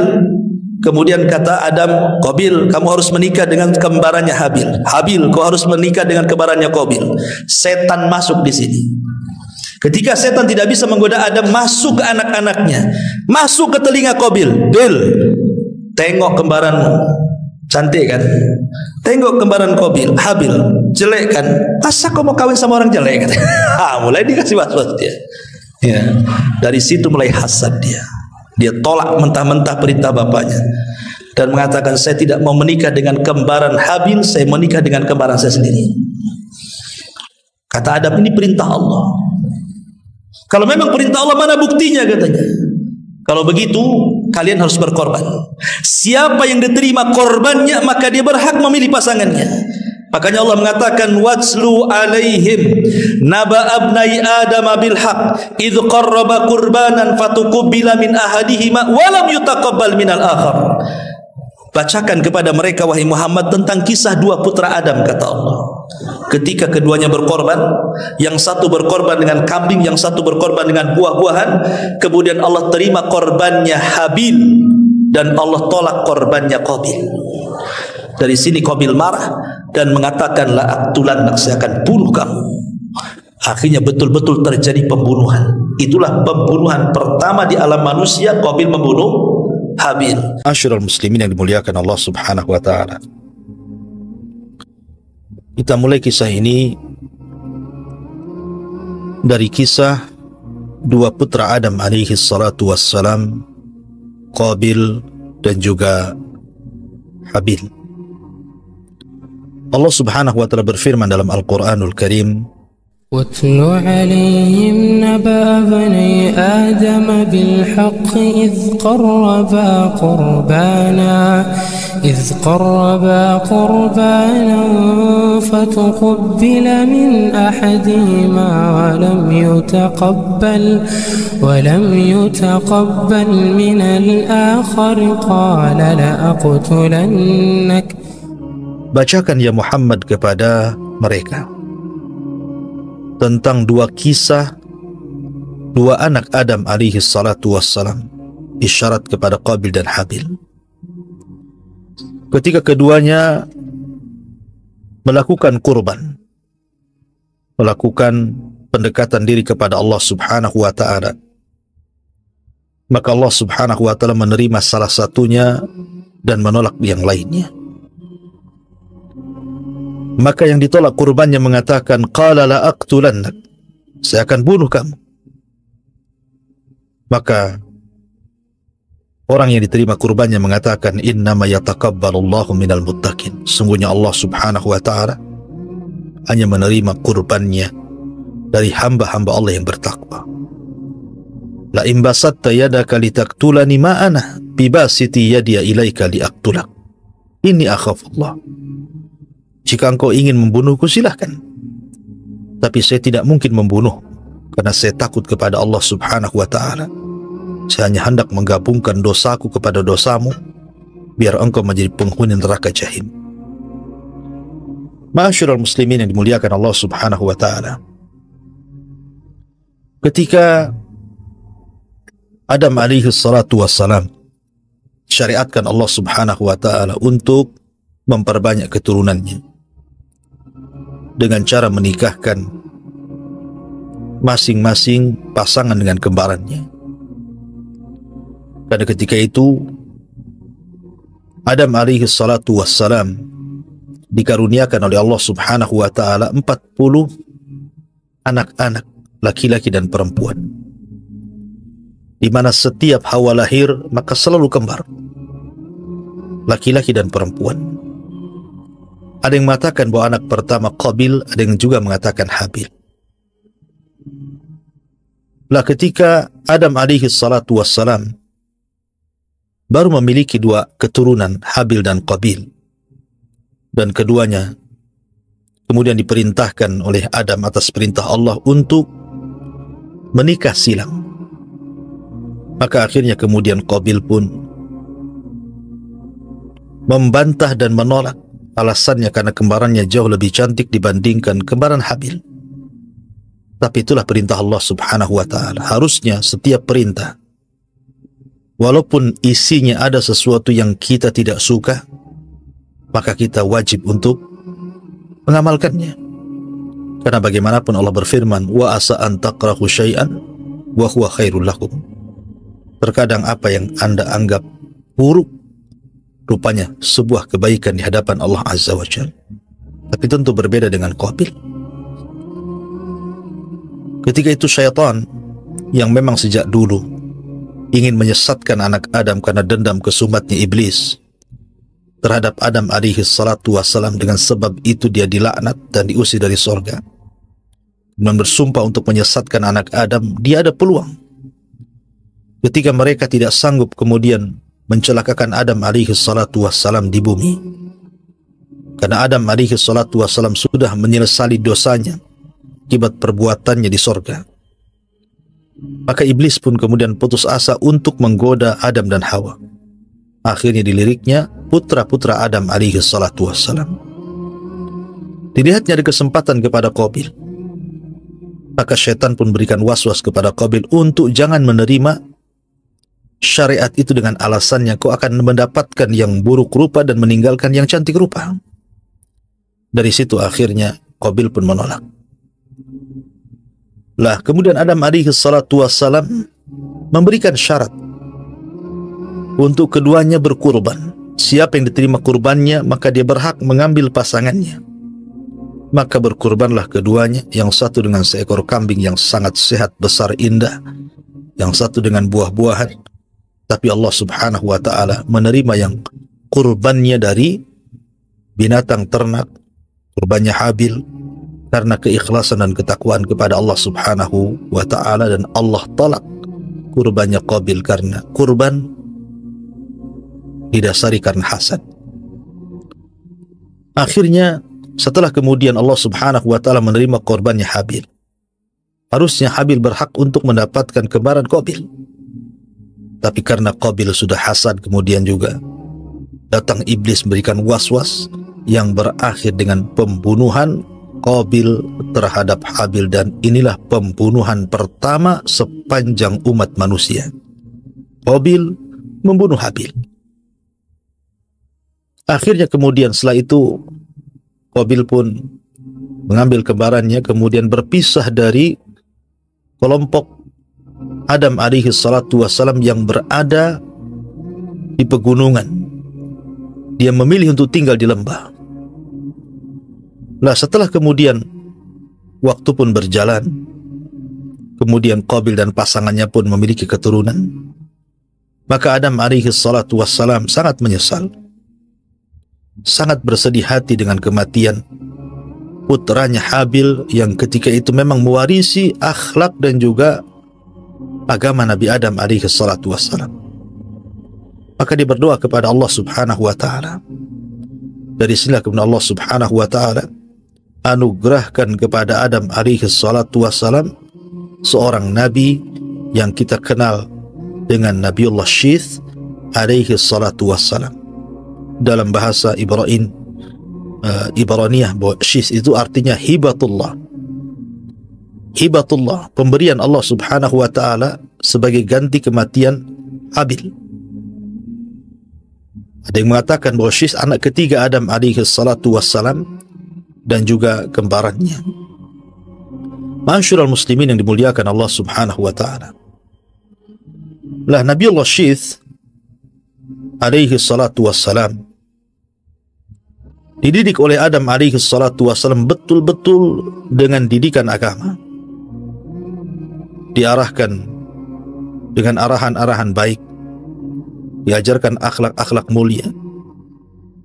Karena Adam alaihi salatu wassalam sudah melihat bagaimana salah satu putranya Qabil yang membelot dari ajarannya. Tapi ingat sekali lagi, zaman itu belum ada penyimpangan akidah, baru sebatas penyimpangan terhadap akhlak dan juga terjadi pembunuhan. Tapi mereka masih mentauhidkan Allah Azza wa Jalla.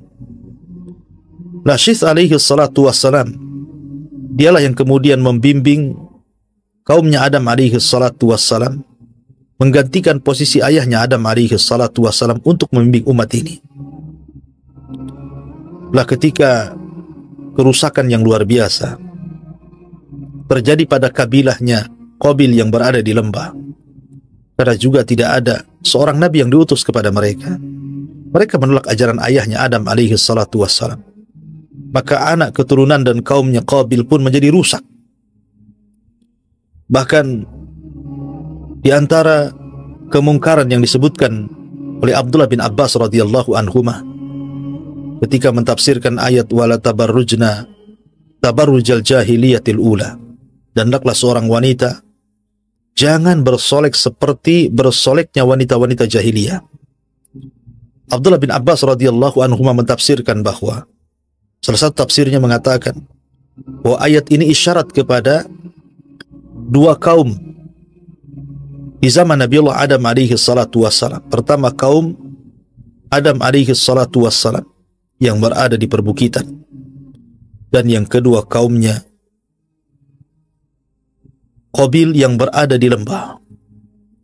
Lah kaumnya Qabil yang ada di lembah ini rusak karena tidak ada yang menasihati mereka, apalagi Mang Qabil sendiri akhlaknya tidak baik. Maka mulailah mereka tabarruj. Mereka suka bersolek. Kehidupan mereka rusak. Dan inilah awal tabarruj dalam umat manusia, kaumnya Qabil. Mereka suka telanjang. Mereka suka menampakkan aurat. Berbeda dengan kaum Adam alaihi salatu wassalam yang dibimbing oleh Syith alaihi salatu wassalam yang berada di perbukitan. Mereka diarahkan untuk tidak tabarruj. Mereka diarahkan untuk menutup aurat mereka, berakhlak dengan akhlak yang baik, dan diajarkan aturan-aturan agama dan ibadah kepada Allah subhanahu wa ta'ala. Sampai suatu ketika Iblis melihat peluang lagi. Setelah meninggalnya Adam alaihi salatu wassalam, kemudian berkembangnya kaum Qabil itu, Iblis datang menyerupai seseorang, kemudian ingin bekerja di salah satu kebun dari salah satu kaumnya Qabil yang ada di lembah tadi. Kemudian mulailah Iblis mengajarkan kepada mereka musik-musik dan juga lagu-lagu yang tidak ada faedahnya untuk memalingkan di jalan Allah subhanahu wa ta'ala. Maka diciptakanlah sebangsa seruling, kemudian ditiupnya. Makanya kemudian Nabi SAW mengatakan bahwa mizmar, seruling itu adalah suara syaitan, ya. Maka kemudian setelah mereka diajari musik-musik, suatu ketika mereka mengadakan Id, perayaan. Kemudian mulailah mereka meniup seruling, memulai memainkan musik, dan inilah musik pertama yang terjadi di alam semesta. Lah rupanya suara musik itu lantang sampai kemudian terdengar ke perbukitan. Lah kaum Syith yang terdidik dalam akhlak, kemudian mereka merasa bising dan penasaran. Akhirnya satu dua anak muda pun mengintai ada apa sebenarnya. Dan ketahuilah bahwa kata Abdullah bin Abbas radhiyallahu anhuma bahwa perempuan kaumnya Qabil itu cantik-cantik, tetapi laki-lakinya kurang tampan. Tetapi sebaliknya kaumnya Syith alaihi salam, laki-lakinya tampan-tampan, tapi wanitanya kurang cantik. Maka ketika beberapa anak muda kemudian mengintai ada apa dan suara apa aneh, mereka tidak pernah mendengar musik sebelumnya.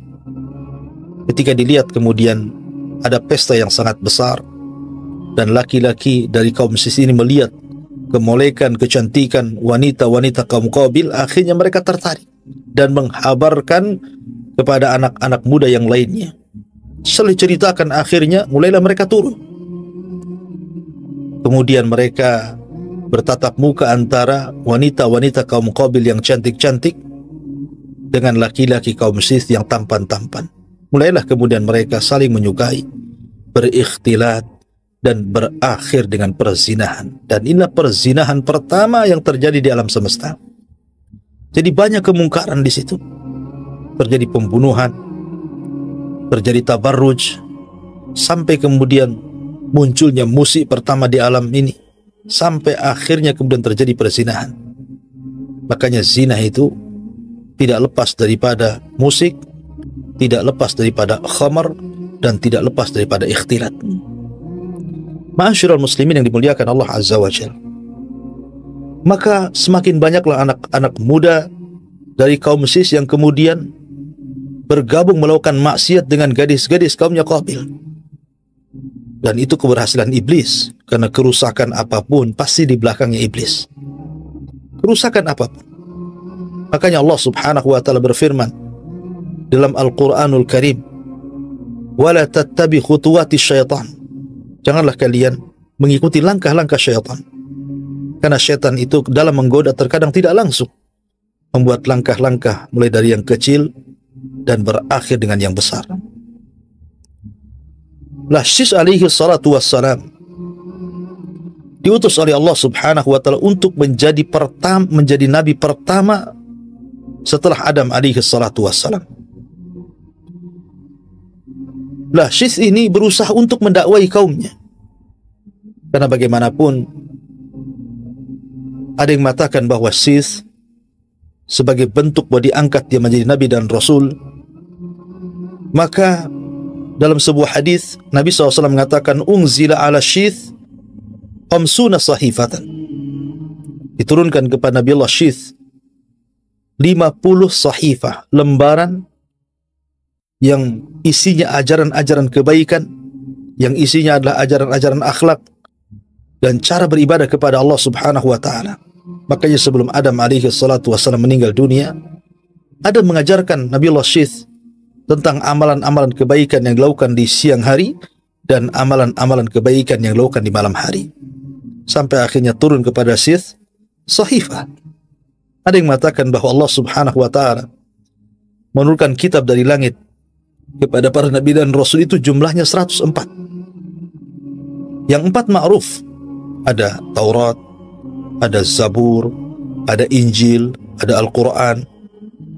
Tetapi yang 100 ini tidak diketahui namanya, hanya sekedar kalimatnya suhuf. Suhuf itu artinya lembaran-lembaran.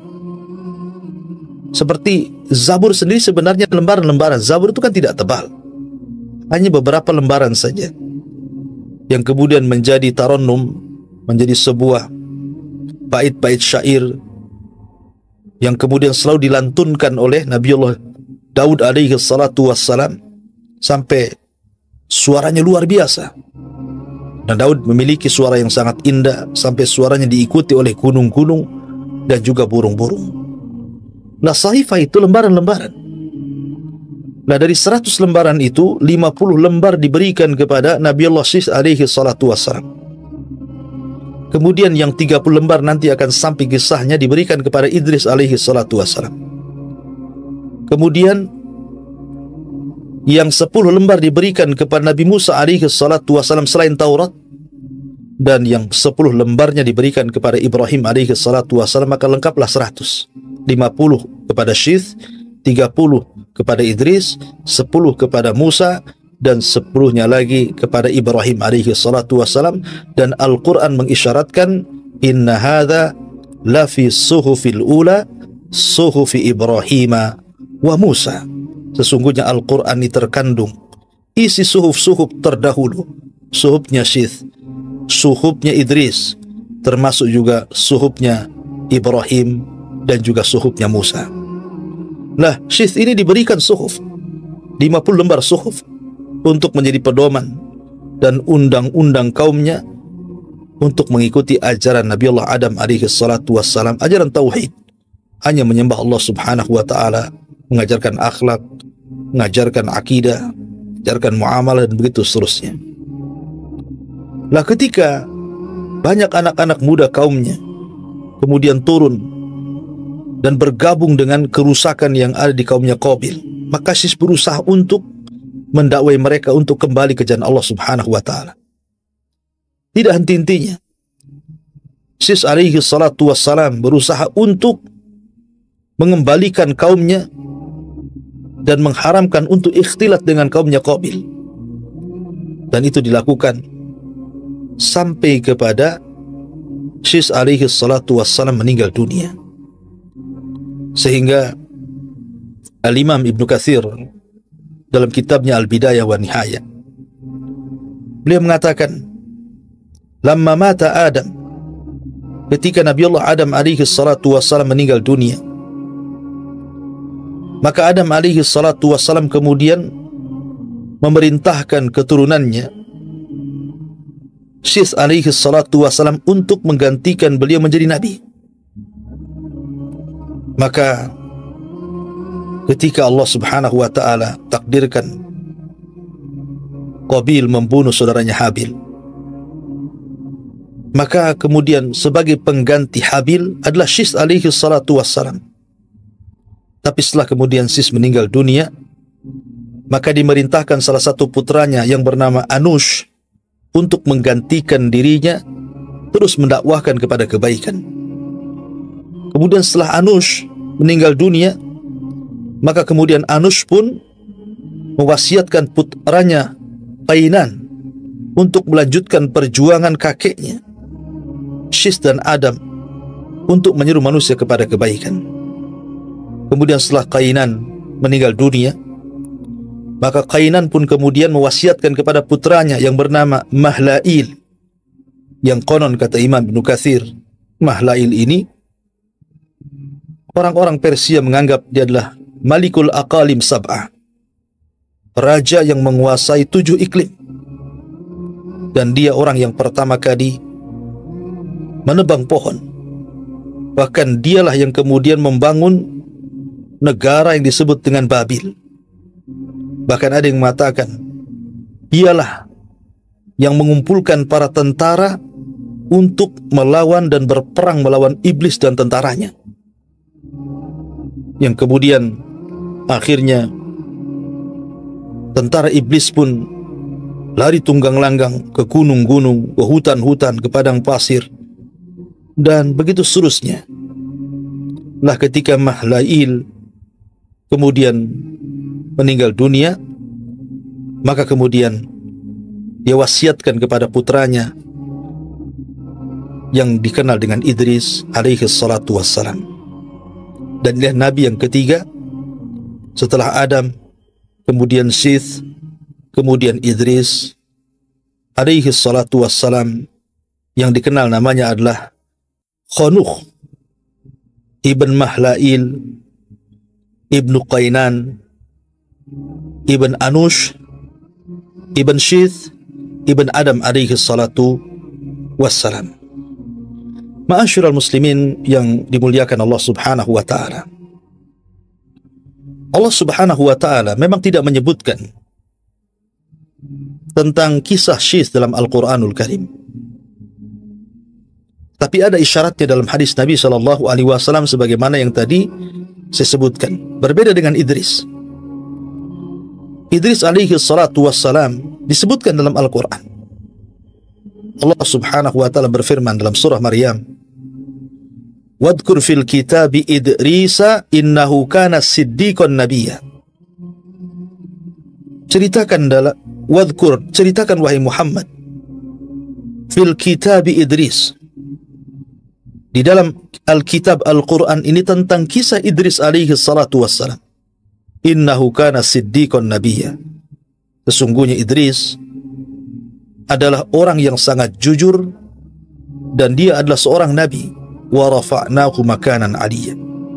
Dan kami angkat Idris ke tempat yang paling tinggi. Anda harus tahu bahwa Allah subhanahu wa ta'ala ketika mengutus para nabi dan rasul itu cukup banyak, berdasarkan hadis Abi Dzar yang bertanya kepada Nabi SAW tentang jumlah para nabi dan juga jumlah para rasul, sehingga Nabi SAW menjelaskan bahwa adadul anbiya, jumlah para nabi itu 120.000 dan jumlah rasul itu 315. Tetapi Al-Quranul Karim tidak menyebutkan semuanya. Walaupun demikian kita harus beriman kepada para nabi yang disebutkan dalam Al-Quran yang jumlahnya 25 Nabi dan Rasul, ataupun yang tidak disebutkan dalam Al-Quran yang jumlahnya 120 ribu Nabi dan 315 Rasul. Dan itu akidah ahli sunnah.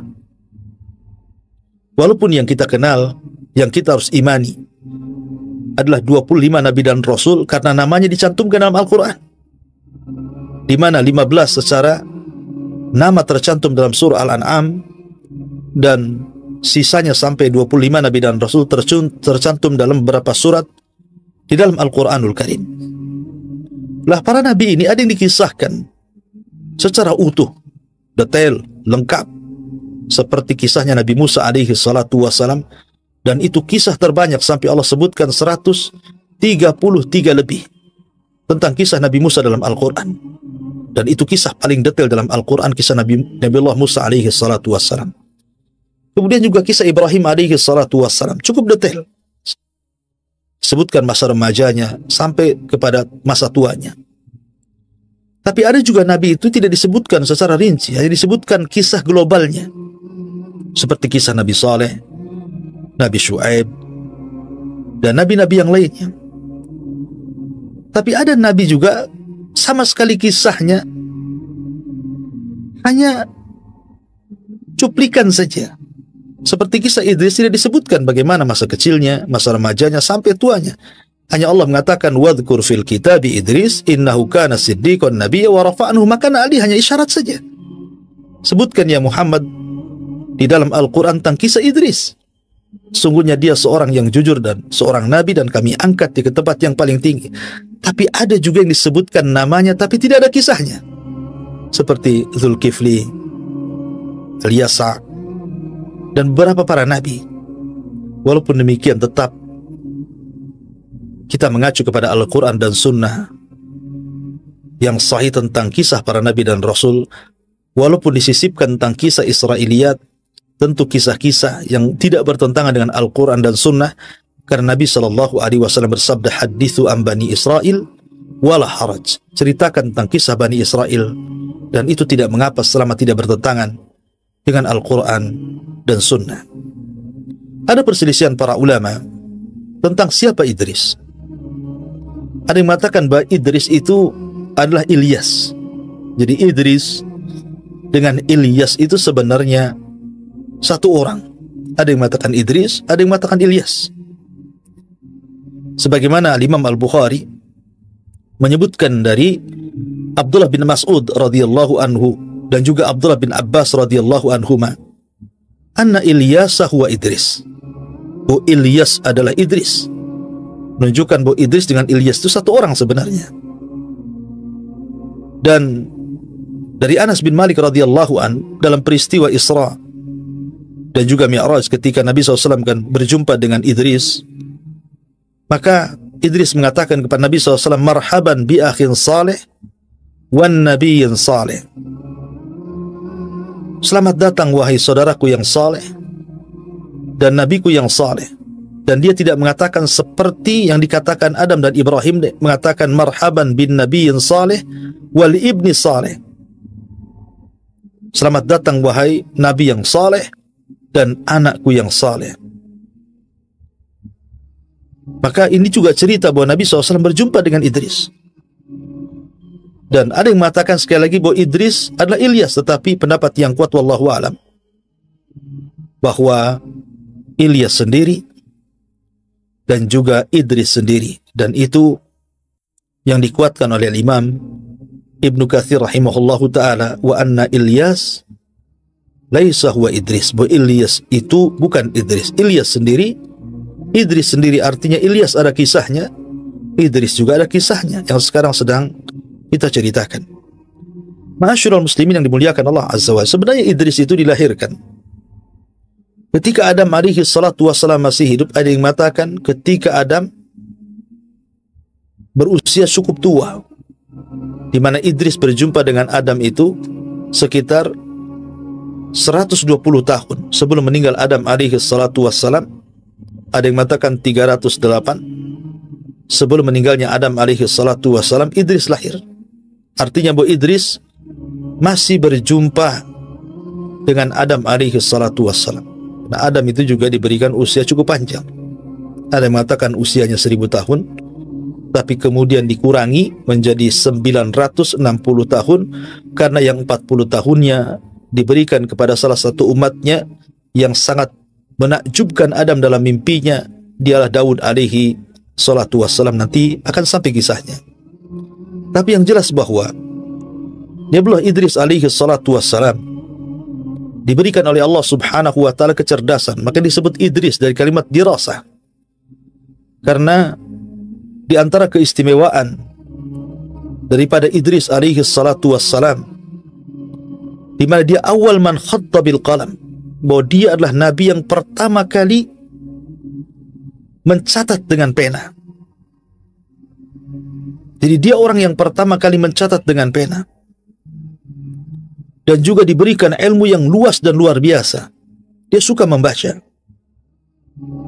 Lah Idris alaihi salatu wassalam ketika melihat kemungkaran dari kaumnya Qabil yang semakin hari semakin rusak kondisinya, maka Idris pun kemudian mulai mengumpulkan kaumnya, kemudian mengajak berjihad untuk menumpas kemungkaran yang ada pada kaumnya Qabil. Dan dialah nabi yang pertama yang melakukan jihad, nabi pertama yang menawan, dan nabi pertama yang mengambil harta rampasan perang. Tetapi harta rampasan perang sejak zaman Idris alaihi salatu wassalam sampai Nabi Isa alaihi salatu wassalam belum dihalalkan. Jadi mereka hanya mengambil harta itu, kemudian diserahkan kepada Allah Azza wa Jalla dengan cara diletakkan di bukit-bukit dan gunung-gunung. Kemudian akan datang api yang menyambar. Kalau seandainya harta itu disambar api, dilahap api, kemudian hangus dan habis, menunjukkan jihadnya diterima. Artinya jihadnya karena Allah subhanahu wa ta'ala. Tapi kalau sebaliknya, maka jihadnya masih dipertanyakan keikhlasannya. Tapi di zaman Nabi SAW, harta rampasan perang itu dihalalkan untuk dimanfaatkan. Makanya Nabi SAW mengatakan, wa uhillat liyal ghanaim, dihalalkan kepadaku untuk memanfaatkan harta rampasan perang. Maka Nabi SAW berhak mendapatkan 1/5-nya dari harta rampasan perang, khumus. Ma'asyiral muslimin, para pemirsa Kiswah TV yang dimuliakan Allah subhanahu wa ta'ala, maka Idris alaihi salatu wassalam berusaha untuk memperbaiki kondisi, berjihad melawan kemungkaran, dan siapa yang tidak ikut ajarannya ditangkap dan jadi tawanan, dan hartanya dirampas. Akhirnya setiap hari banyak orang yang sadar kembali ke jalan yang benar. Dari situlah maka Allah subhanahu wa ta'ala menghadiahi Idris bahwa dia setiap hari amalannya akan diangkat sebanyak umat yang didakwahinya. Maka Idris alaihi salatu wassalam pun kemudian meminta kepada Allah subhanahu wa ta'ala untuk ditangguhkan usianya. Setelah dia mendapatkan kabar, dia mendapatkan pahala sebanyak kaumnya, kebaikan kaum yang dakwahinya, maka dia ingin diperpanjang usianya supaya makin banyak lagi kebaikan yang akan diangkat ke hadapan Allah subhanahu wa ta'ala. Ada juga kisah tentang kematian Idris alaihi salatu wassalam. Ketika Allah subhanahu wa ta'ala berfirman, wa rafa'nahu makanan aliyya, kami angkat Idris ke tempat yang tinggi.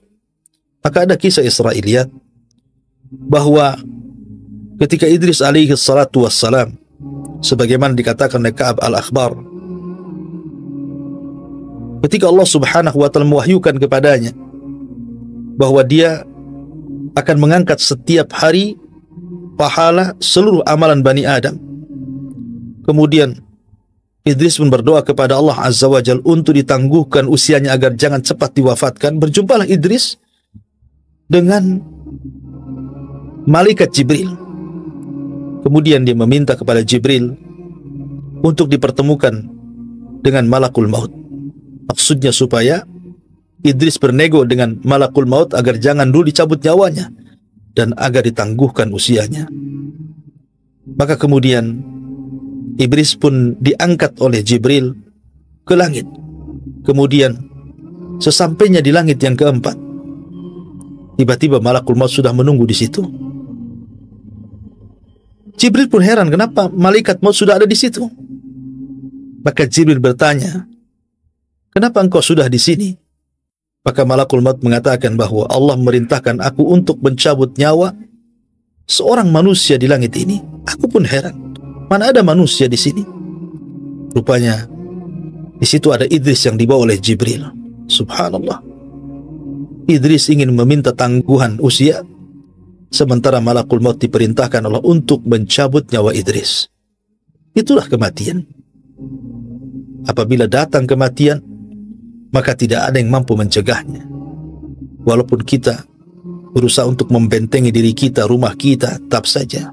Walau kuntum fi burujim musayyadah, aina ma takunu yudrikumul maut, walau kuntum fi burujim musayyadah. Dimanapun kau berada, kematian itu pasti akan menjemput dirimu, walaupun kau bentengi rumahmu, dirimu dengan apapun benteng, tetap saja kematian itu akan menjemput siapapun. Kalau sudah datang takdirnya, la yastakhiruna sa'atan wa la yastaqdimun. Tidak mungkin mundur, tidak mungkin maju. Kullu nafsin dha'iqatul maut, setiap jiwa pasti akan mati. Ada yang mengatakan seperti itu, bahwa Idris meninggal di langit keempat, dan itu makna ayat wa rafa'nahu makanan aliyah, dan kami angkat Idris ke tempat yang tinggi. Tapi ini kisah Israiliyat. Tapi ada juga mengatakan bahwa Idris tidak meninggal di langit. Idris meninggal di bumi, karena semua manusia meninggal di bumi. Sebagaimana Adam alaihi salatu wassalam diturunkan dari sorga supaya dia meninggal di bumi. Adapun Isa alaihi salatu wassalam diangkat ke langit, dia akan diturunkan kembali di akhir zaman dan akan meninggal di bumi. Jadi semua manusia akan meninggal di bumi. Tidak ada satupun manusia akan meninggal di langit. Tapi ini masalah khilaf para ulama. Tapi yang jelas bahwa kisah Nabi Syith dan kisah Nabi Idris alaihi salatu wassalam, kedua nabi ini berusaha untuk memperbaiki kaumnya, memperbaiki bagaimana umatnya kembali ke jalan Allah subhanahu wa ta'ala. Namun perlu dicatat bahwa di zaman itu belum ada penyimpangan akidah sama sekali. Belum ada. Jadi penyimpangan mereka itu hanya melakukan dosa besar, pembunuhan, kemudian perzinahan, kemudian munculnya alat-alat musik, ya, kemudian juga menampakkan aurat, ikhtilat, dan yang semacamnya. Tapi mereka semua masih mentauhidkan Allah, baik kaumnya Qabil ataupun kaumnya Sis alaihi salatu wassalam. Sampai pada waktunya ketika Idris alaihi salatu wassalam meninggal dunia, dan Idris ajarannya masih dipegang oleh anak turunannya, sampai kepada ada satu keluarga yang disebut dengan keluarga Wud, atau Quran menyebutnya Wad, memiliki beberapa anak. Ada Yaghus, ada Ya'ub, ada Nasr, yang disebutkan di dalam surah Nuh, la tadarunna waddan wala suwa'an wala yaghutha wa ya'uqa wa nasra. Jadi keluarga Wud ini adalah umatnya Idris alaihi salatu wassalam yang paling soleh yang tersisa kala itu. Baik, dermawan, cerdas, saleh, dicintai umatnya. Sampai akhirnya kemudian Wud pun meninggal dunia, kemudian digantikan oleh Yaghus, digantikan oleh Ya'ub, digantikan oleh Nasr. Akhirnya semua anak-anaknya juga meninggal dunia, sehingga hilanglah qudwah, hilanglah percontohan yang baik. Mulailah akhirnya syaitan datang kembali, membisikkan kepada generasi pertama yang merupakan murid-muridnya keluarga Wud, dan mengatakan, kenapa kalian tidak membuat patung? Ambil batu, kemudian pahat, buat semacam berhala, ya, gambarlah mereka supaya kalian diingatkan dengan kebaikannya. Maka mulailah generasi pertama mereka membuat patung, dan inilah pembuatan patung pertama, tapi belum disembah. Kemudian datang generasi kedua, kata syaitan, kenapa kalian tidak memproduksi banyak-banyak? Letakkan di rumah-rumah kalian, supaya tidak ada satu rumah pun kecuali ada patungnya orang saleh. Buatlah patung yang sedang sujud, yang sedang ruku, yang sedang bersedekah, supaya kalian terangsang untuk melakukan ibadah. Sampai datang generasi ketiga, keempat yang tidak mengetahui kenapa generasi pertama buat patung. Akhirnya kemudian setan pun mendatangi mereka dan mengatakan, aku hidup di zaman bapak dan kakek kalian, sesungguhnya mereka membuat patung ini agar kalian menyembahnya. Maka terjadilah kesyirikan pertama setelah Idris alaihi salatu wassalam, itu pun setelah asyratu qurun, setelah 1000 tahun dari zaman Adam alaihi salatu wassalam sampai akhirnya diutus kepada mereka seorang nabi yang merupakan rasul pertama di dunia, Nabi Nuh alaihi salatu wassalam. Dan nanti akan kisahnya, karena Nuh ini cukup panjang kisahnya. Jadi terjadinya kesyirikan itu setelah 1000 tahun. Ya, setelah Idris alaihi salatu wassalam meninggal dunia, kemudian muncul murid-muridnya memiliki murid-muridnya lagi, sampai akhirnya kepada keluarga Wud. Inilah orang soleh terakhir yang meninggal, yang akhirnya kemudian dibuat patung dan berhala, kemudian generasi setelahnya menyembahnya. Dan inilah kesyirikan pertama yang terjadi di alam semesta sampai diutus kepada mereka Nabi Allah Nuh alaihi salatu wassalam.